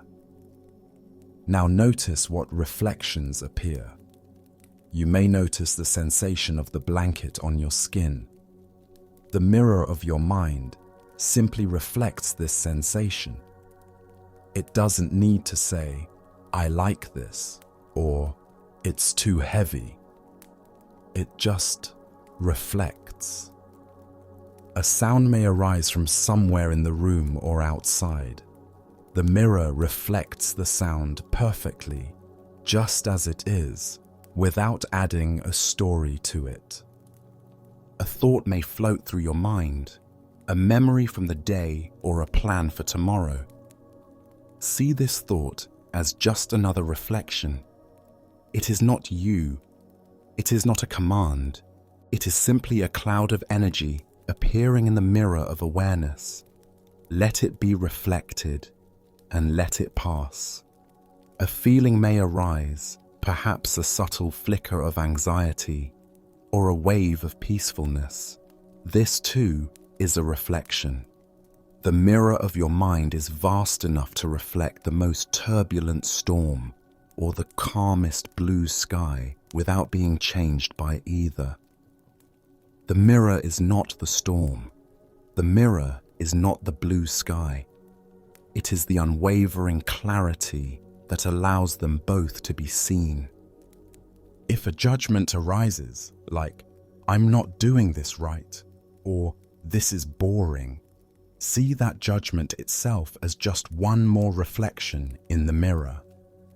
You don't need to judge your judging. The mirror simply reflects it and lets it go. This is a practice of profound allowing. You are resting as the mirror itself. You are resting as the silent, spacious witness to your own experience. In this state of clear seeing, there is no struggle. There is no resistance. There is only a deep, abiding peace. This is the equanimity that is the ground of all wisdom, the perfect foundation for deep and dreamless sleep. Rest as the mirror, untroubled, unstained, and perfectly clear. Gently, softly, pause. Feel the deep quiet at your center. Let your body sink a little deeper into rest. There is nothing to do. Simply allow. This mirror-like awareness, in its pristine clarity, reveals another profound truth about the nature of reality. It shows us that everything we perceive, every form that arises, is like a temporary pattern in a vast, open space. The forms are real, yet they are not solid or permanent. The space is empty, yet it is not nothingness. It is the source of all forms.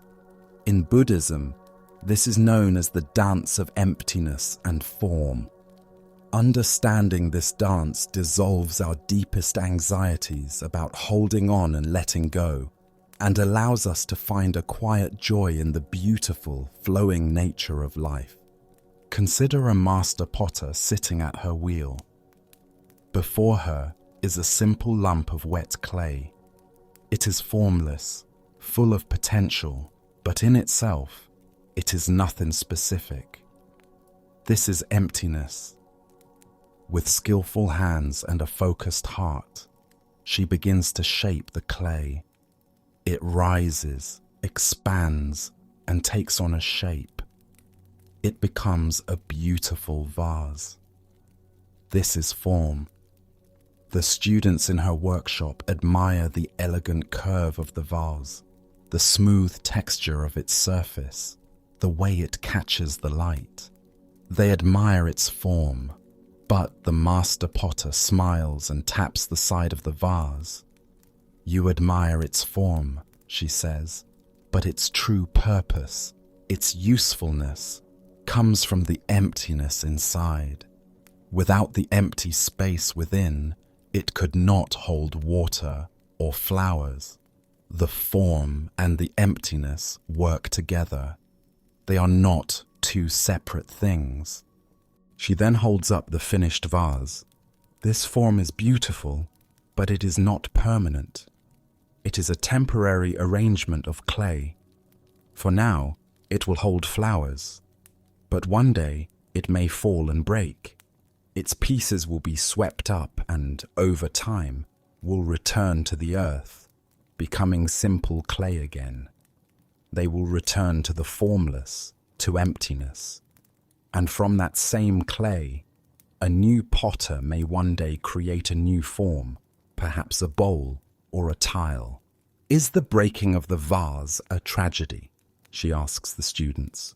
Or is it simply a part of the endless, beautiful dance of life, the dance of transformation from emptiness to form, and from form back to emptiness? The joy, she explains, is not just in having the finished vase. The true joy is in appreciating the entire dance. We are like that clay vase. We have a specific form, our body, our name, our personality, our life story. This form is precious and beautiful, and we should care for it. But we suffer when we forget that it is a temporary form. We become terrified of it changing, of it aging, of it eventually breaking. We cling to our form so tightly that we cannot enjoy the dance.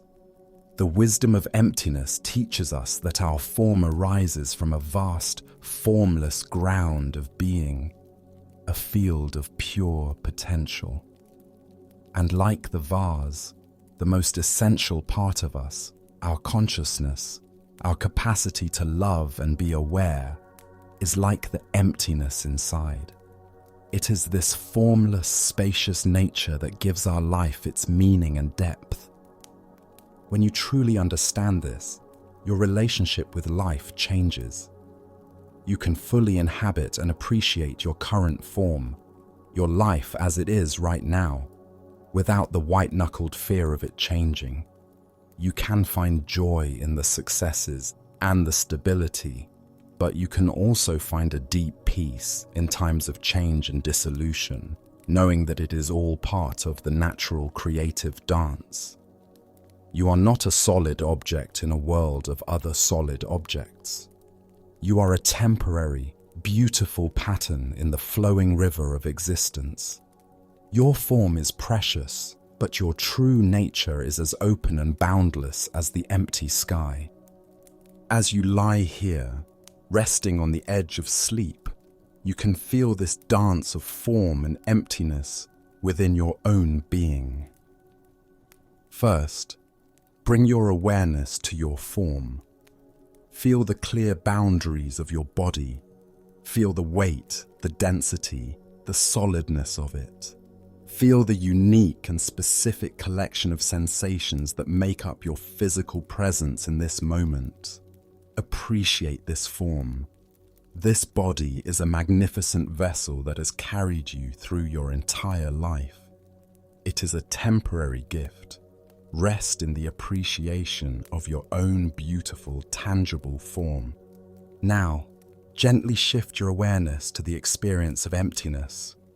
Feel the space inside your lungs after you exhale, that quiet pause before the next breath begins.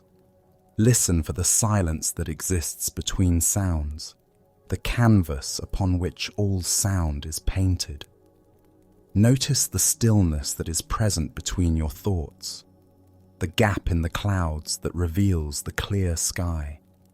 Feel the spaciousness of the room around you, the vast, empty space that holds you and everything in it. This emptiness is not a lack. It is a presence. It is the peace of pure potential. It is the freedom from which all forms arise. Now, try to hold both in your awareness at once. Feel your solid form held within this vast, open emptiness. Feel the dance of your breath, the constant rhythm of filling and emptying. You are both the vase and the emptiness within. You are both the wave and the ocean. You are a precious, unique form, and you are also the boundless, formless awareness in which that form appears. There is no conflict between these two truths.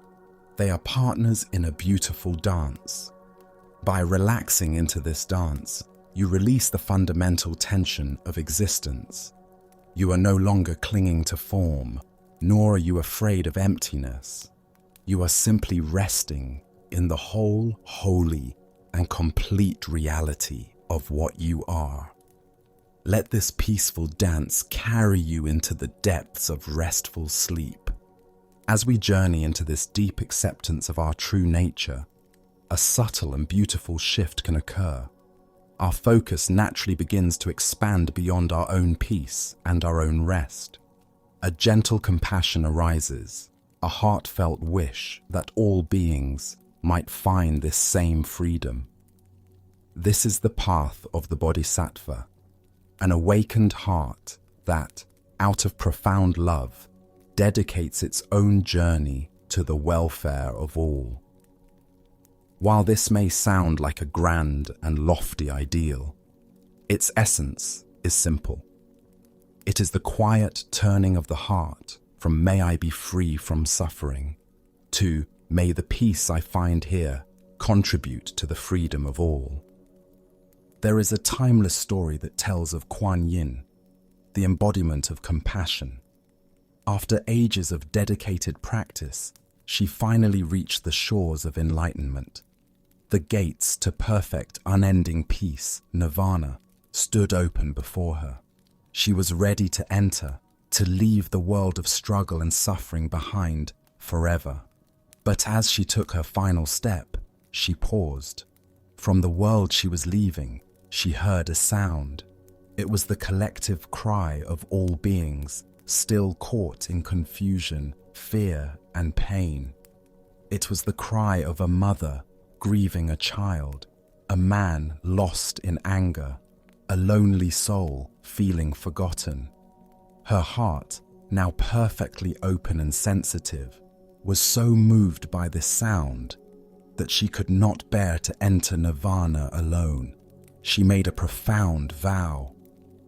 "I will not enter this final peace," she declared, "until every last being has been freed from suffering." In that moment, it is said, her body transformed, growing 1,000 arms and 1,000 hands, each with an eye in its palm, so she could better see the suffering of the world and reach out to help in countless ways. This vow of Quan Yin is not a story about a distant goddess. It is a story about the true nature of your own heart. Within every one of us lies this same capacity for boundless compassion. It is the natural response of an awakened mind. When we have touched our own deepest suffering and found the path to its release, a spontaneous wish arises that all others might find that same freedom. This is not a duty or a burden. It is the joyful overflow of a heart that has realized its fundamental unity with all of life. The greatest peace is not a solitary peace, sealed off from the world. The most profound and unshakable peace is a compassionate peace, one that holds the entire world in its loving embrace. This compassionate motivation is a powerful force for our own healing. When our practice is dedicated only to our own comfort, it can sometimes become narrow and self-centered. We can become frustrated when we don't feel peaceful, or attached to pleasant states when they arise. But when we gently shift our intention, when we dedicate our practice to the well-being of all, something magical happens. Our personal struggles are placed in a much larger context. Our efforts feel more meaningful. We find a new source of strength and patience, one that is not dependent on our own fluctuating moods. We are no longer just trying to fix our small, separate self. We are participating in the healing of the world. As you lie on the threshold of sleep, your mind is in a soft, receptive state. This is a perfect time to plant the seed of this compassionate intention. It is a way of dedicating the rest you are about to receive. Your rest becomes not just an escape from the day, but a quiet offering to the world. A well-rested, peaceful person naturally brings more kindness and wisdom into their interactions the next day.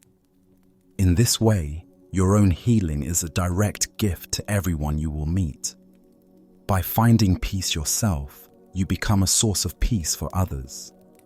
This is not a task you must accomplish, but a gentle orientation of the heart. You can do this with a simple, silent dedication. As your consciousness begins to soften and drift, you can hold a gentle intention in your mind. It might be something like this: "May the deep rest that I receive tonight restore my body and quiet my mind. May the peace that I find here in the stillness not be for me alone. May it ripple outwards from me, touching my loved ones, my community, and all beings who are struggling. May my own journey toward peace contribute in some small way to the peace of the world." Feel the resonance of this intention. It is not an act of ego, but an act of profound surrender and love. It aligns your personal healing with the healing of the whole. It transforms your bed into a sacred space, a place where you are not just resting your body, but are also cultivating a heart of limitless compassion. Let this be the final, gentle thought that guides you into the deep. You are resting not just for yourself, but for the benefit of all life.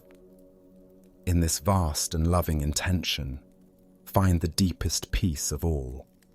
By finding peace yourself, you become a source of peace for others. This is not an abstract idea.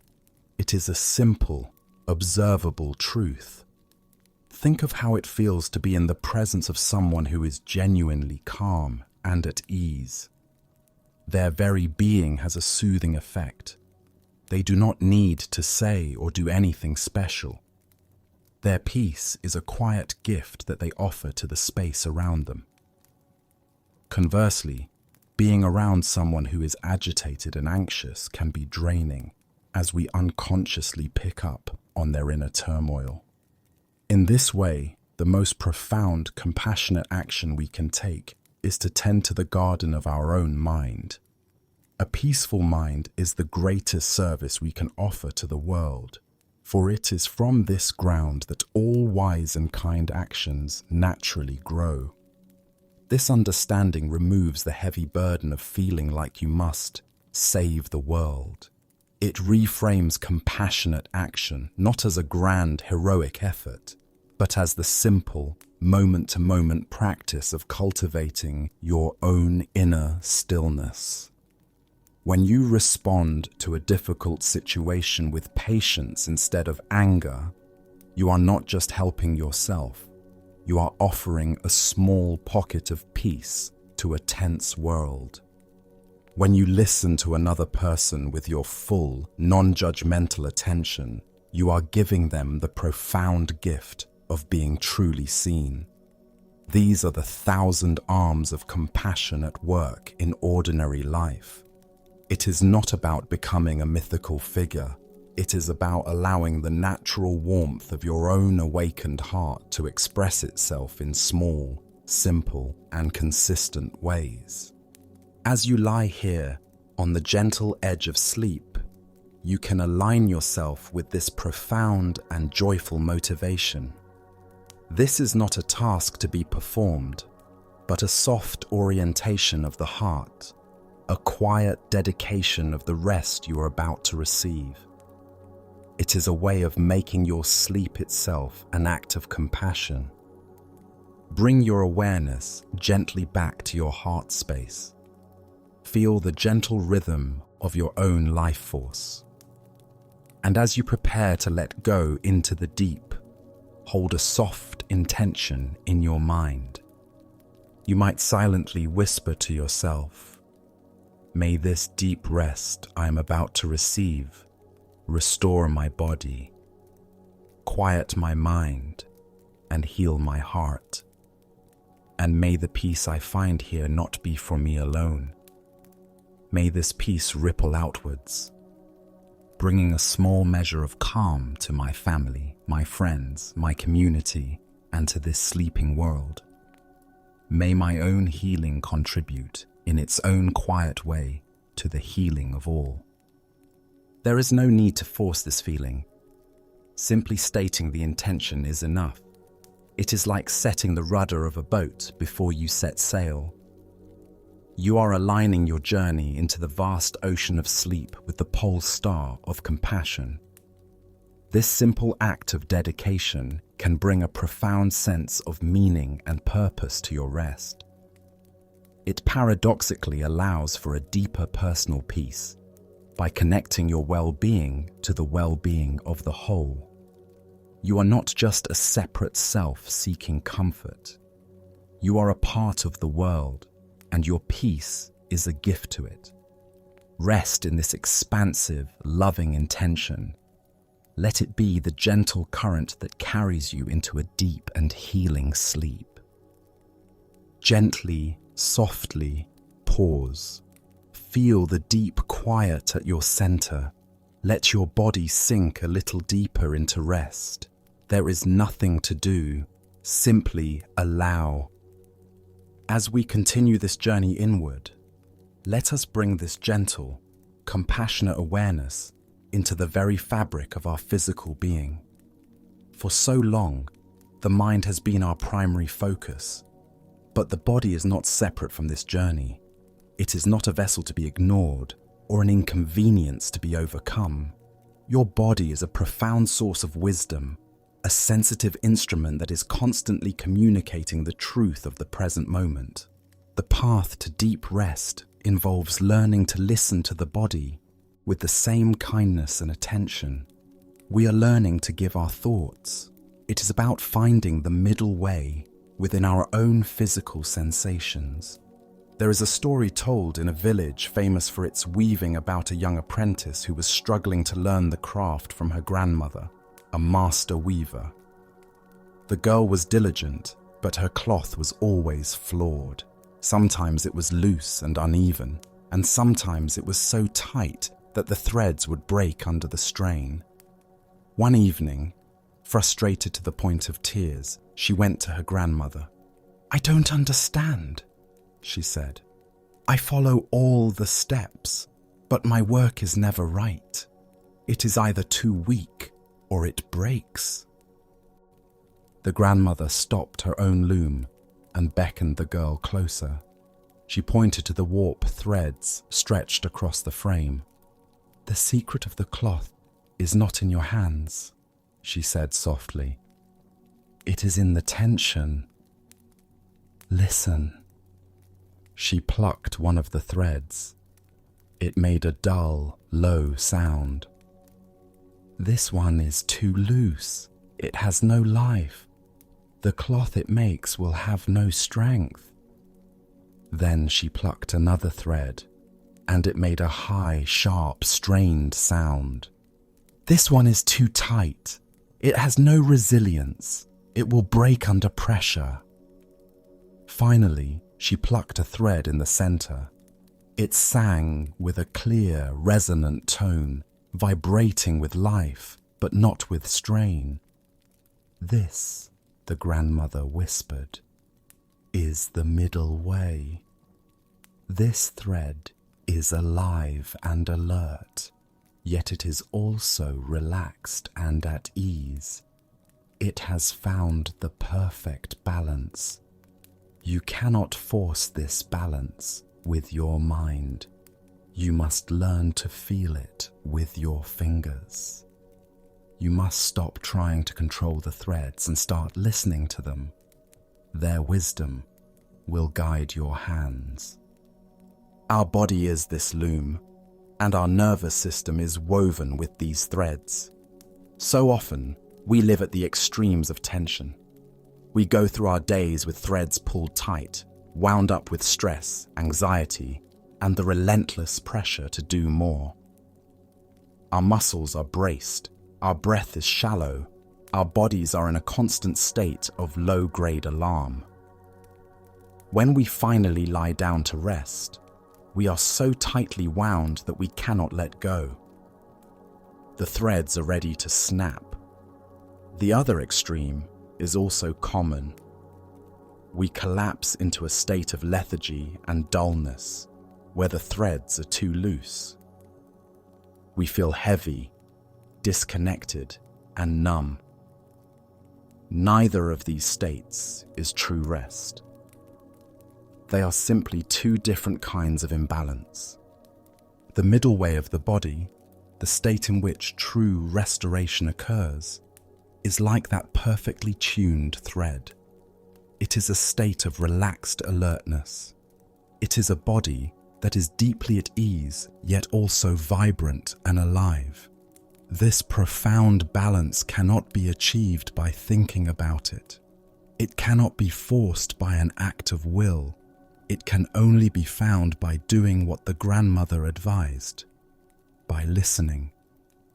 Your body is constantly sending you subtle signals, a language of sensation that is far older and often wiser than the language of your thoughts.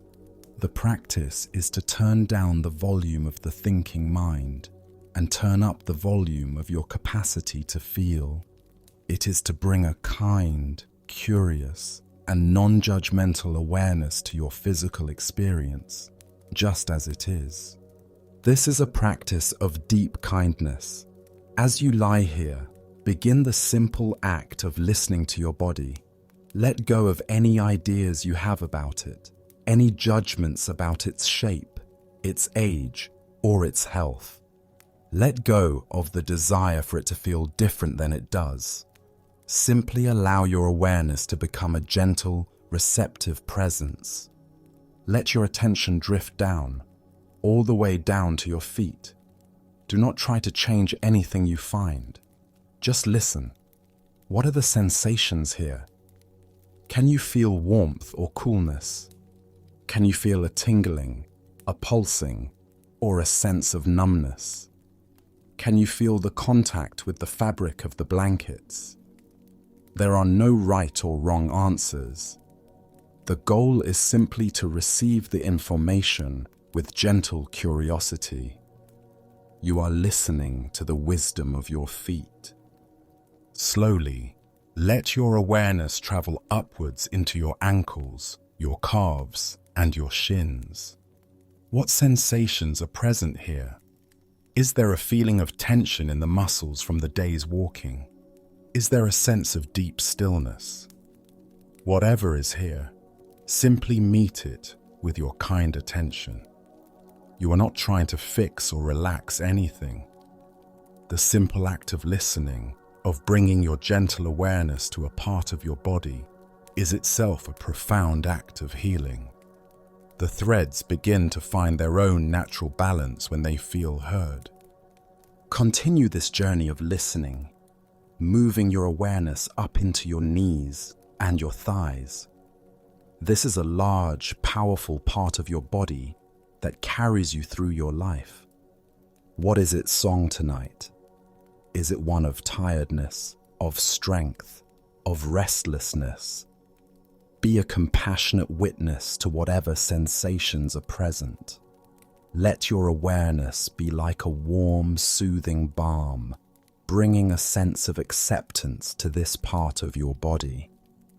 Now, bring your attention to your hips, your pelvis, and your lower back. This is an area where we often store a great deal of unconscious tension. Gently, without any force, let your awareness fill this entire region. Listen for tightness, for softness, for feelings of holding or release. Simply notice. With each exhale, you might imagine this area softening just a little, letting go of its grip. Travel now up your spine, vertebra by vertebra, into your stomach and your chest. Feel the gentle rhythmic movement of your breathing here. This is the song of life itself, rising and falling in your core. Rest your attention in this gentle rhythm. Feel how the in-breath brings energy and the out-breath brings release. This is the middle way in action, the perfect balance of receiving and letting go. Finally, bring your awareness to your shoulders, your neck, your jaw, and the tiny muscles around your eyes. These are the places that so often reflect the tightness of our mind. Let your listening be especially gentle here. Feel any hardness, any bracing, any clenching, and simply hold that sensation in a soft, kind awareness. You do not need to command these muscles to relax. Simply by bringing your peaceful attention to them, you invite them to let go. They feel safe enough to release their grip. By listening to your body in this way, you are stepping out of the noisy marketplace of the mind and into the quiet temple of your own physical being. You are learning the language of sensation, the wisdom of the threads. And in this gentle, sustained listening, the entire loom of your body naturally begins to find its perfect tension, that resonant tone of being that is both deeply relaxed and fully alive. This is the physical foundation of profound restorative sleep. As this gentle, listening awareness permeates your entire body, a deep quietude begins to settle. The threads of your being, once too tight with striving or too loose with exhaustion, find their natural, harmonious tone. This is the peace of the middle way, a peace that is not forced, but discovered. It is the peace that arises when we finally stop struggling and simply allow ourselves to be. And so our long and gentle journey together, through the winding paths of Zen wisdom, has brought us here, to this place of quiet arrival. Think of the path we have traveled tonight. We began by learning the simple, profound art of setting down the heavy burdens of the day, just as the monk set down the woman at the river. We discovered how to be the calm boatman in the storm of our own minds, anchored in the steady presence of our breath. We have felt the deep comfort of our interconnection, realizing we are not an isolated leaf, but the entire living tree, held and supported by all of life. We have learned to be like the old woman on the raft, finding freedom by flowing with the great, ever-changing river of existence, rather than building walls against it. We have seen the wisdom of emptying our cup, of letting go of the need to know and control. And in that spaciousness, we have found our true home in the simple gift of the present moment. We have tended to the garden of our mind, and we have taken off the heavy costume of the self, allowing ourselves to rest in the freedom of being no one in particular. Each step, each story, each quiet breath has been a step closer to the peace that was here all along, waiting patiently beneath the noise. Now, in these final moments before sleep, there is nothing left to learn or analyze. All that remains is to rest in the beautiful tapestry of wisdom you have woven within yourself. Let this be a final, gentle practice of integration. Feel all these threads coming together in a seamless whole that is your own peaceful being. Feel the unwavering support of the surface beneath you, and through it, the solid, steadfast presence of the earth. This is your connection. You are held. You belong. Feel the gentle, rhythmic flow of your breath, rising and falling without any effort. This is the river of life, the truth of impermanence. You are safe in its flow. Feel the spacious quiet that now fills your mind. It is not an empty void, but a vast, clear mirror, capable of holding all of life's reflections with perfect, untroubled peace. This is your wisdom. And feel the soft, gentle warmth in the very center of your chest. This is the presence of your own compassionate heart, a love that connects you to all beings. This is your true nature. There is no separation between these things. The support, the flow, the wisdom, and the love are all one reality, and that reality is you. There is no longer any need to strive, to seek, or to hold on. All you need to do is surrender. Surrender to the peace you have uncovered. Surrender to the stillness that is your essence. Surrender to the deep, healing rest that your body and soul have been longing for. Let go now, completely. Let us conclude our journey with some timeless Zen stories. Now, let us explore a Zen story about the futility of trying to escape aspects of ourselves. This is the man who ran from his shadow. There once lived a man who had developed an intense fear of his own shadow and a deep hatred for his footprints. Every morning when he woke and saw his shadow following him wherever he went, he felt a wave of revulsion and anxiety.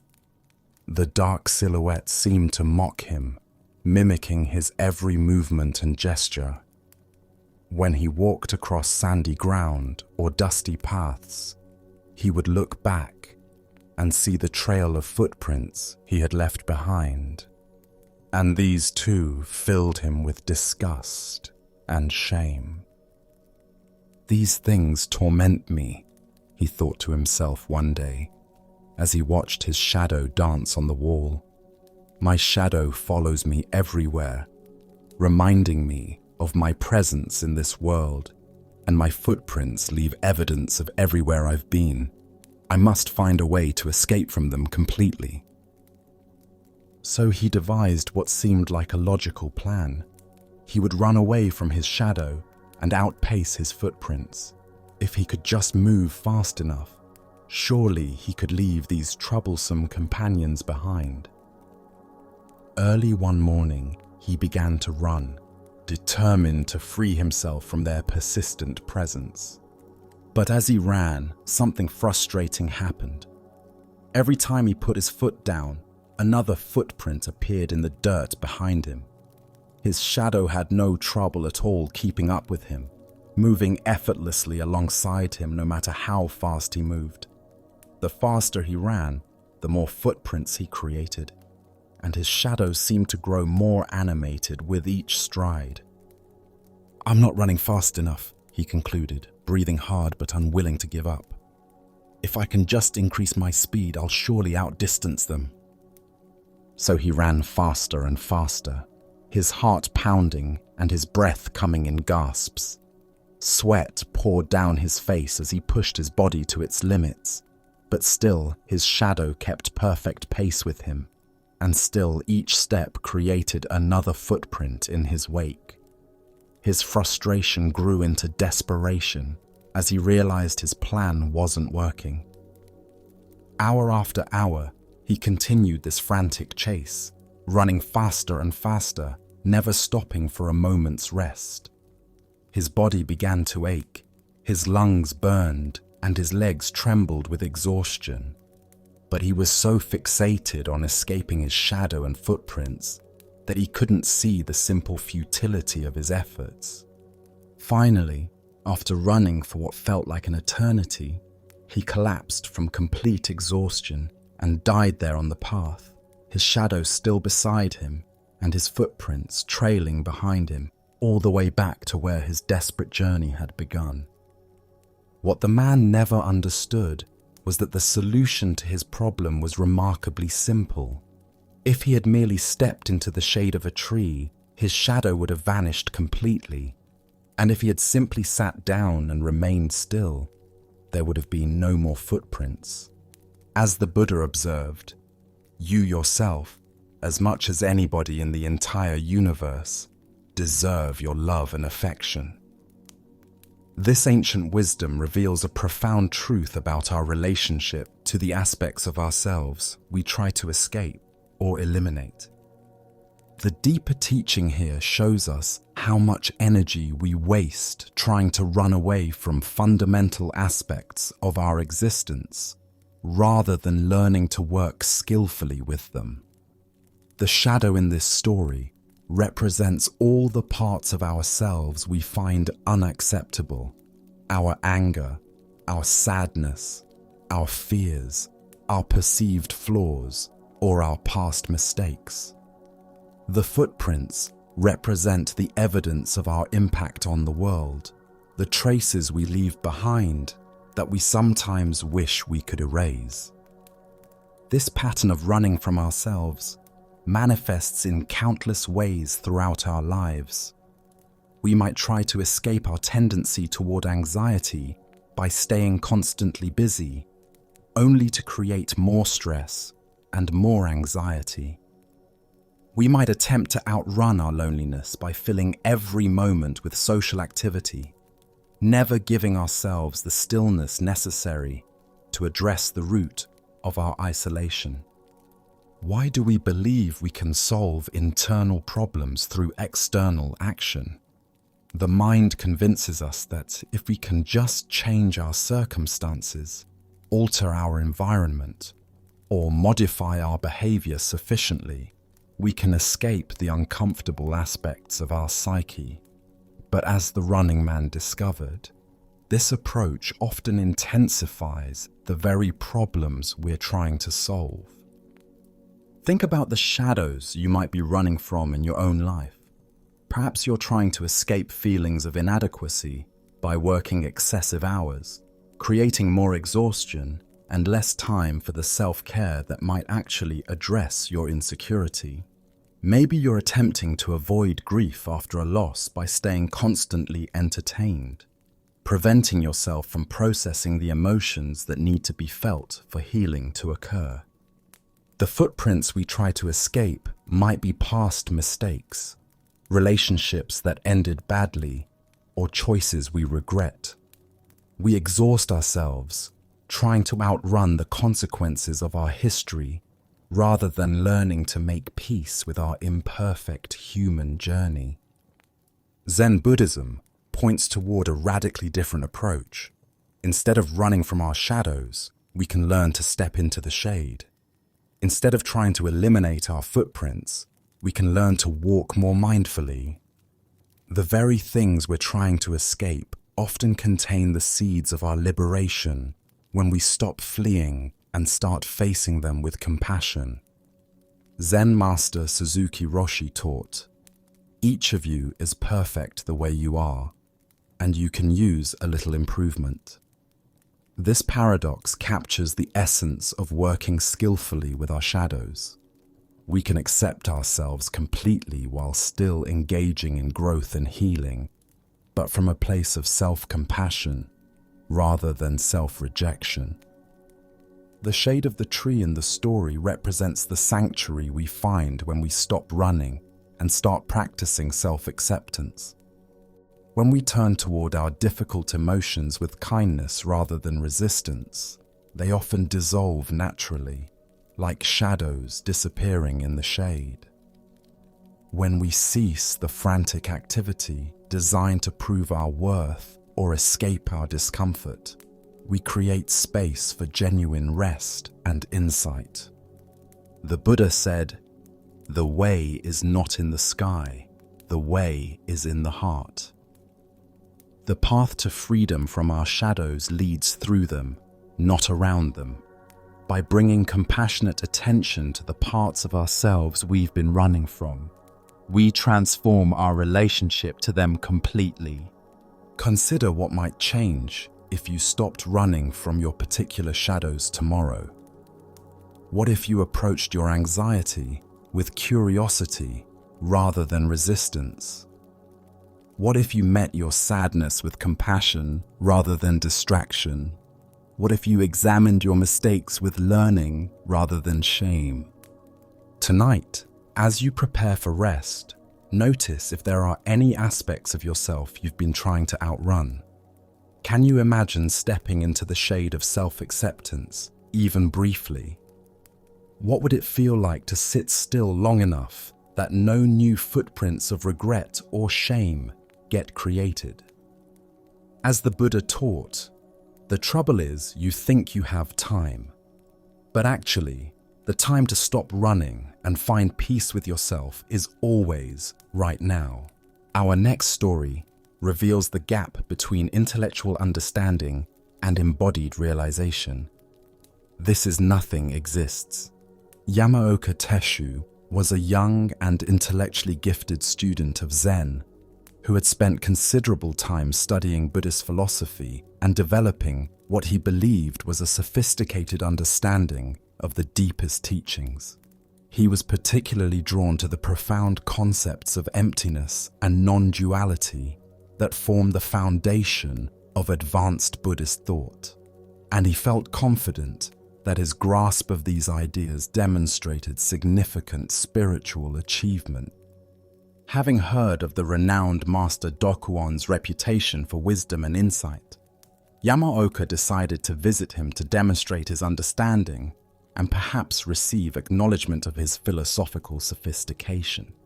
He approached this meeting with the confidence of someone who had mastered complex intellectual material and expected to engage in elevated spiritual discourse. When Yamaoka was granted an audience with Master Dokuan, He found the master sitting quietly in his simple room, smoking his bamboo pipe with calm composure. The atmosphere was peaceful and unpretentious, but Yamaoka was eager to share his insights and engage in profound philosophical discussion. "Master," Yamaoka began with the authority of someone well-versed in Buddhist doctrine, "I have come to share with you my understanding of the fundamental nature of reality as taught by the Buddha." He proceeded to articulate what he considered a masterful summary of advanced Buddhist philosophy.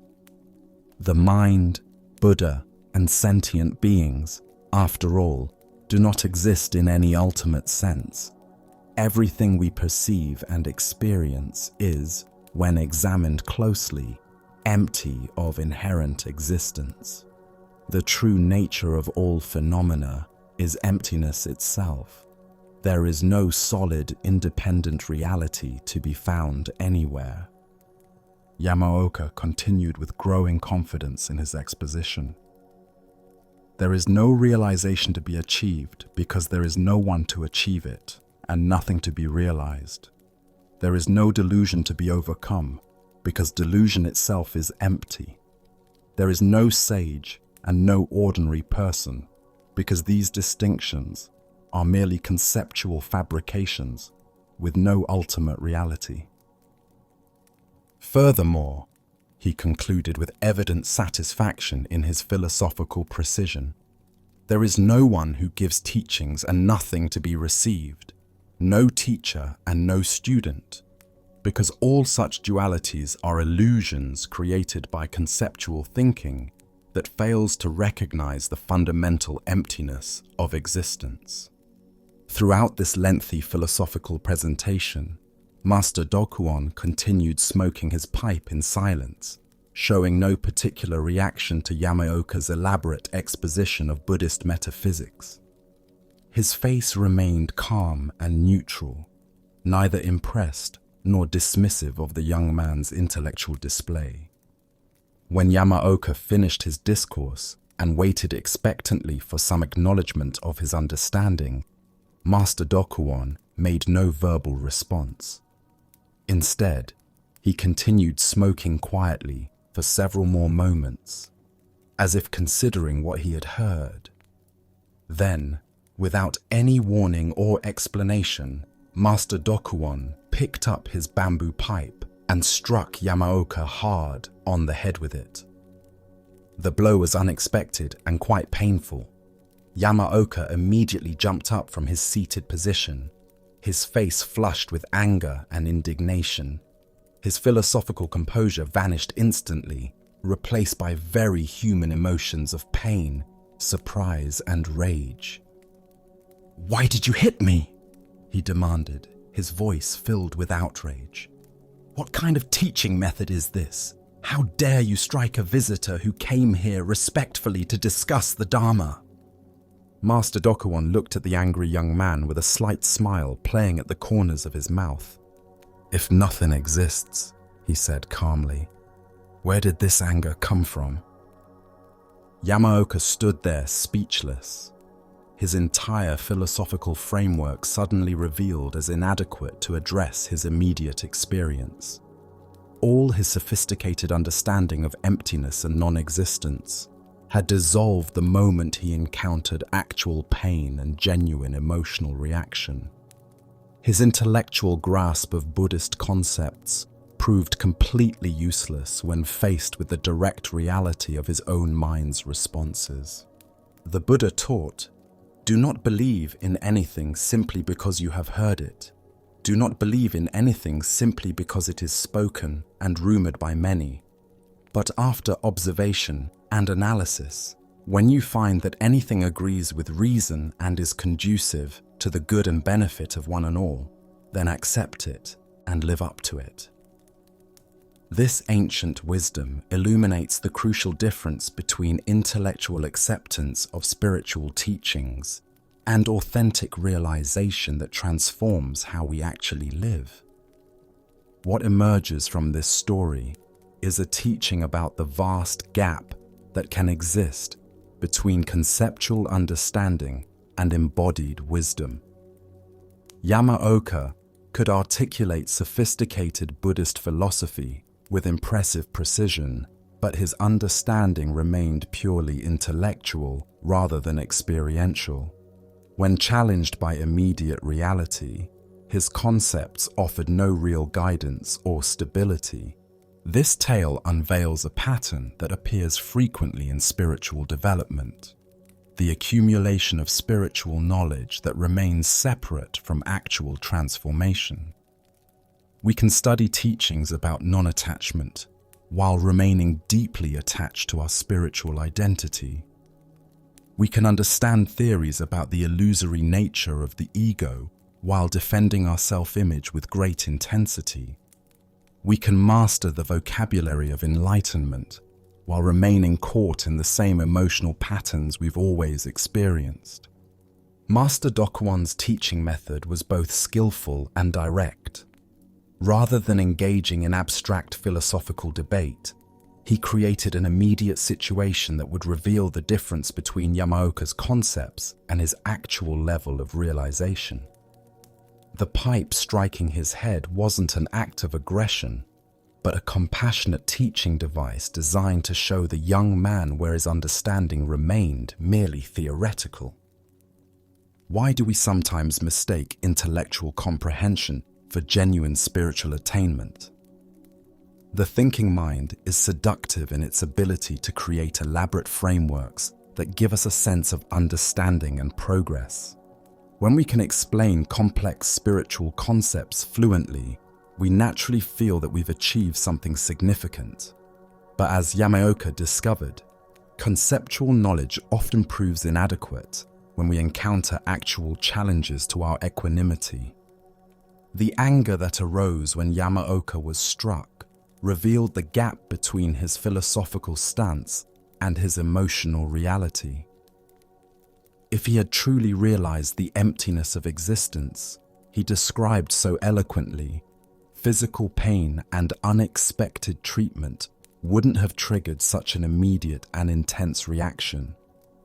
His anger demonstrated that despite his sophisticated rhetoric, his sense of self remained very much intact and reactive.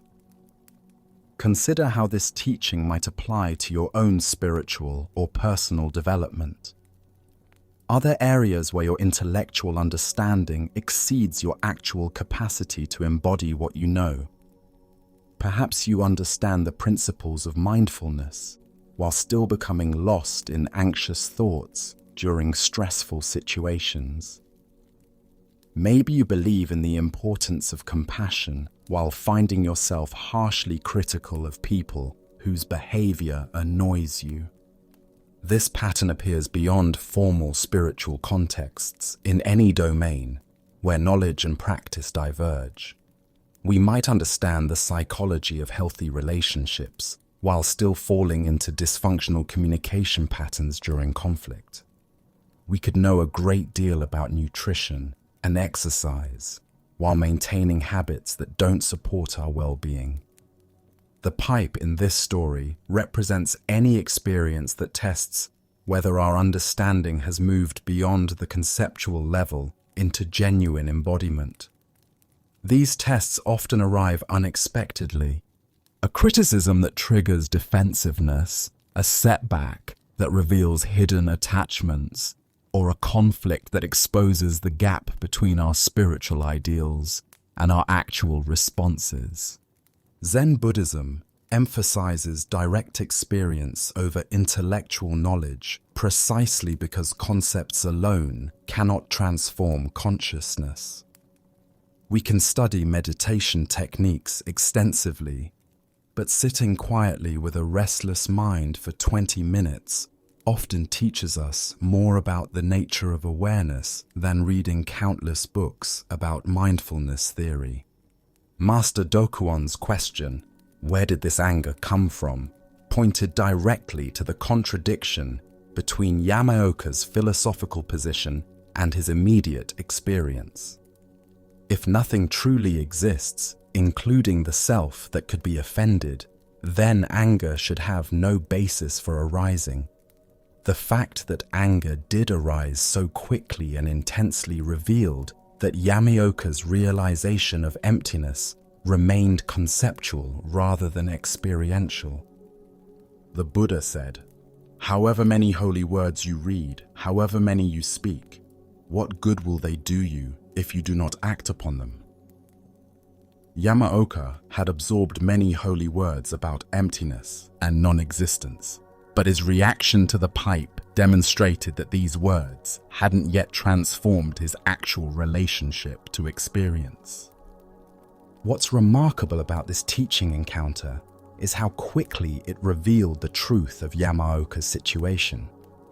Rather than allowing him to continue building elaborate intellectual frameworks that might take years to deconstruct, Master Dokuwan's direct intervention immediately exposed the gap between knowledge and realization.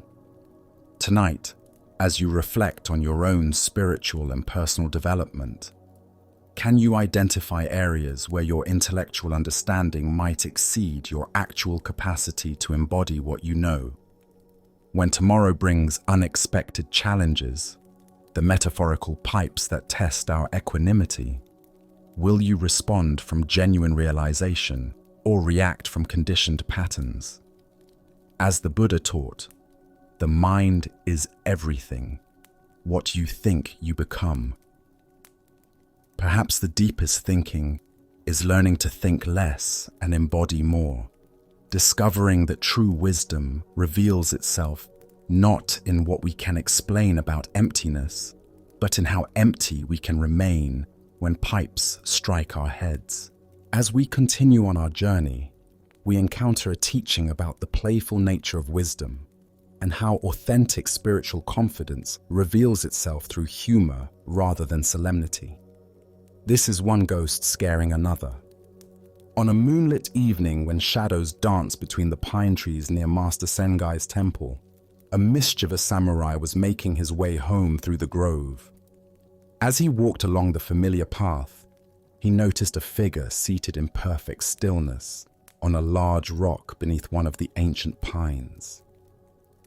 Even in the dim light, the silhouette was unmistakable. Master Sengai sat in deep meditation, his posture so motionless and composed that he looked exactly like the legendary Bodhidharma, the founder of Zen Buddhism. The samurai paused, studying the scene with growing curiosity. The next evening, passing through the same grove at twilight, he discovered the master in the identical position, seated on the same rock in profound contemplation. This routine continued for several nights, and the samurai's interest transformed into a mischievous challenge. People say that despite being such a small man, Master Sengai has tremendous courage. The samurai mused to himself with a grin. Well, this looks like the perfect opportunity to test that reputation. The following day, the samurai arrived at the grove early and concealed himself in the branches of a pine tree directly above the rock where Sengai conducted his evening meditation. As darkness fell and the master settled into his usual seated position, the hidden samurai waited for the perfect moment to spring his surprise. Once Sengai appeared deeply absorbed in meditation, the samurai reached down from his perch and grabbed the master's head with both hands. He expected immediate alarm, perhaps a startled cry or frantic struggle.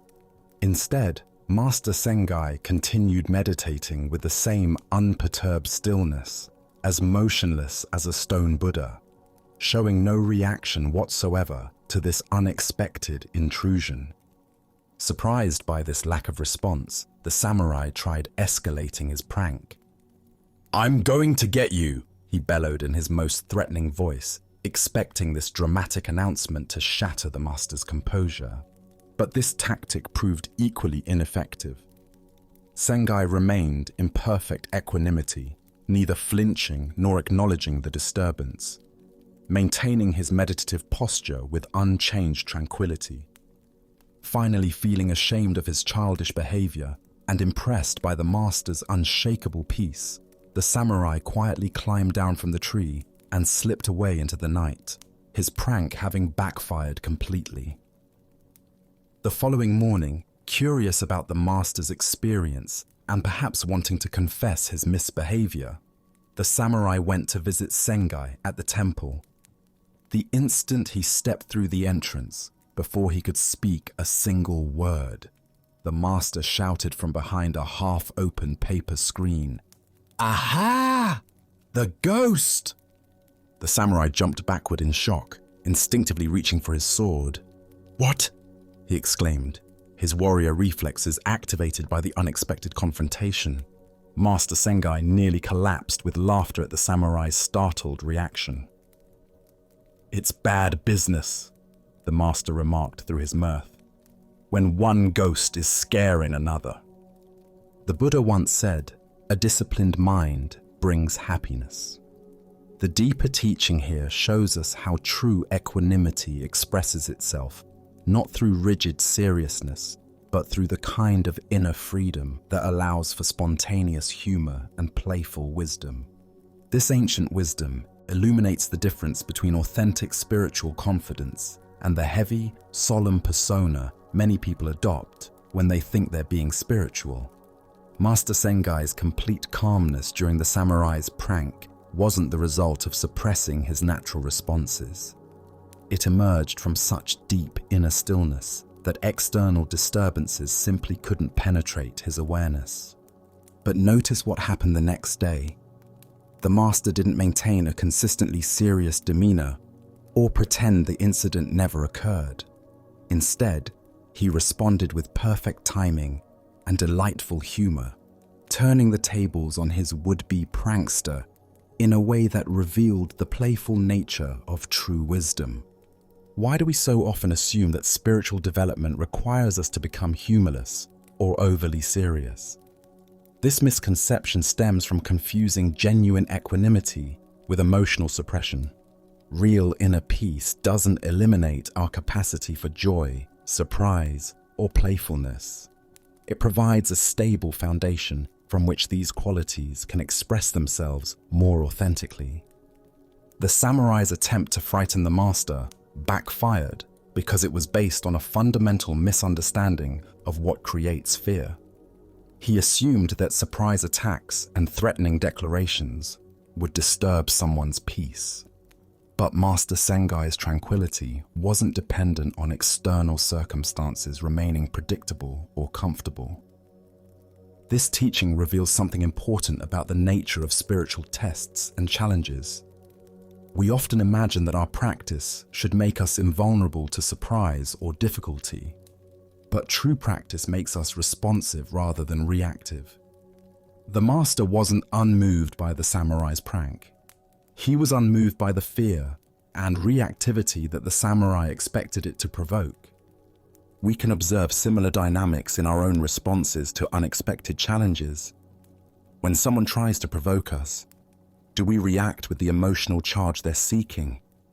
Or can we maintain our inner equilibrium while choosing how to respond? The difference between these approaches determines whether we remain centered in our own wisdom or get pulled into someone else's drama. Zen practice cultivates what might be called responsive freedom, the ability to remain centered while still engaging fully with whatever life presents. This isn't emotional numbness or detachment, but rather a quality of awareness that can appreciate humor, surprise, and even mischief without being destabilized by them. Additionally, our minds tend to create false dichotomies between being serious about spiritual practice and maintaining a sense of playfulness about life. Master Sengai's story demonstrates that the deepest wisdom often expresses itself through lightness rather than gravity, through humor rather than solemnity. The master's final comment, "It's bad business when one ghost is scaring another," reveals another layer of teaching. He recognized that both he and the samurai were playing roles, adopting personas that weren't their essential nature. The samurai was playing the ghost of a threatening prankster, while he had momentarily become the ghost of a startled victim. True wisdom sees through these costume dramas to the shared humanity beneath.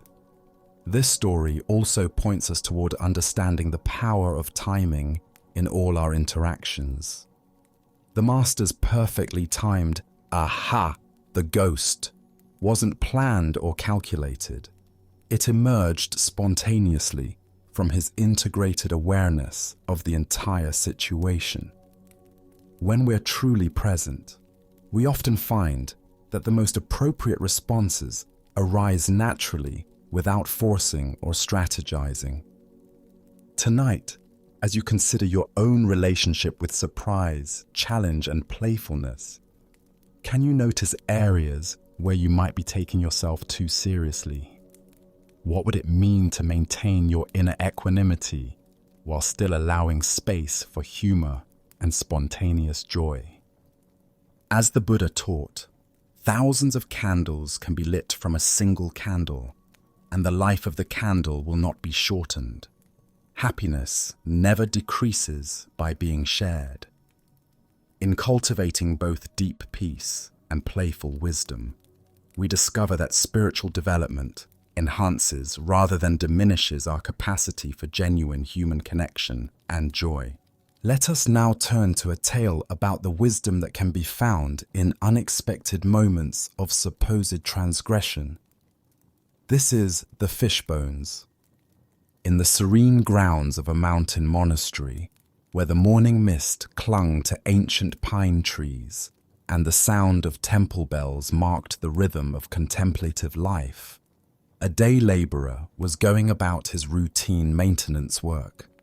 As he swept beneath the raised wooden floors of the main meditation hall, something unusual caught his eye. Fresh bones from what appeared to be a sea bream, still glistening with traces of the previous night's meal. The worker's heart raced with the significance of his discovery. Fish was strictly forbidden in the monastery. The monastic code was clear about avoiding meat, and these bones represented a serious violation of the community's most fundamental dietary principles. This was scandal, worthy of immediate attention from the highest authority. Clutching the evidence in his weathered hands, the laborer hurried across the temple grounds to find the master. "Master, master," he called out, his voice carrying both excitement and moral indignation. "Look what I found under the monk's hall. Fresh fish bones. How embarrassing to have such evidence of rule-breaking turn up here at the temple. What will people think of our community's discipline?" The master, who had been quietly tending to his morning tea, looked up with eyes that held no surprise, no shock, no disappointment. Instead, a gentle smile played across his weathered features as he examined the bones the laborer presented with such righteous concern. "Well, well," the master said, chuckling softly as he turned the bones over in his palm. "The novices nowadays have certainly gotten soft. Back when I was a novice, we never left over even the bones." The worker stood frozen, his mouth agape, unsure whether he had heard correctly. Had the master just confessed to not only knowing about the fish consumption, but to having once consumed fish so thoroughly that no evidence remained? The moral certainty that had driven him to report this violation crumbled in an instant. Buddha's wisdom tells us, the fault of others is easily perceived, but that of oneself is difficult to perceive. This teaching relates profoundly to our human tendency to focus on the perceived failures of others while remaining blind to our own imperfections and the complexity of any situation. This ancient wisdom illuminates how quickly we become intoxicated by moral superiority. The laborer's excitement at discovering evidence of wrongdoing reveals a troubling aspect of human nature, our eagerness to find fault in others, especially when we perceive them as having higher standards or more spiritual authority than ourselves. Why do we derive such satisfaction from discovering the imperfections of those we consider our moral or spiritual superiors? This impulse often stems from what Zen calls comparative mind, the ego's strategy for establishing its worth by diminishing others. When we find evidence of their humanity, their mistakes, their moments of weakness, we feel temporarily elevated, as if their fallibility somehow increases our own virtue. The worker rushed to judgment based on appearances, never considering the full context of what he had discovered. Perhaps the fish was donated food that would have been wasted. Perhaps it was medicine prescribed for an ailing monk. Perhaps it represented an act of compassion rather than self-indulgence. His assumption that he understood the complete moral picture from a single piece of evidence reveals the dangerous simplicity of self-righteous thinking. We can observe this same pattern in our daily interactions. How quickly we jump to conclusions about people's motivations based on limited information. A coworker leaves early and we assume laziness, never considering family obligations. A friend doesn't respond to messages and we assume indifference, never considering their personal struggles.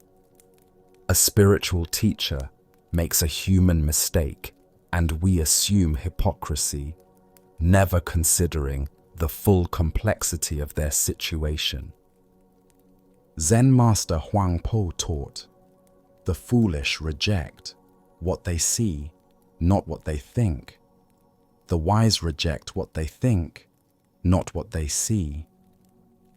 This wisdom points us toward examining our interpretations and judgments, rather than simply accepting them as accurate reflections of reality. The Master's response demonstrates a profound teaching about spiritual authority and humility.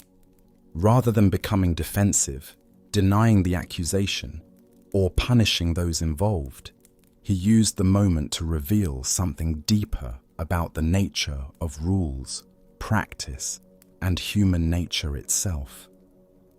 His confession that he once consumed fish so completely that no bones remained is both humorous and illuminating. It acknowledges shared humanity while suggesting that true spiritual development might involve growing beyond the need for such rigid external controls. This story also points us toward understanding the difference between the spirit and letter of spiritual practice. Rules and guidelines exist to support our development, but when they become sources of judgment and comparison, they can actually hinder the very growth they were designed to encourage. Beyond this, there emerges another layer of teaching about the nature of evidence and assumption. The worker believed that Fishbones proved moral failing, but what if they proved something else entirely? Perhaps the very compassion and non-attachment that the monastery sought to cultivate. Tonight, as you notice yourself quick to judge others based on limited evidence or external appearances, can you pause and consider what you might not be seeing? Can you remember moments when your own actions might have appeared questionable to others who didn't understand the full context? As the Buddha taught, hatred is never appeased by hatred in this world. By non-hatred alone is hatred appeased. This is a law eternal. When we meet others' apparent imperfections with judgment and moral superiority, we perpetuate the very divisiveness that spiritual practice seeks to heal. Through compassionate understanding, we discover that our shared humanity is more profound than our individual failures. From all of us at Sleepy Monk, we offer these teachings as a lantern on your path. The light you have found is the light of your own awareness. Trust it. It knows the way home. Rest now in that perfect knowing, that endless love, that peace which is beyond all understanding. Sleep well, dear friend.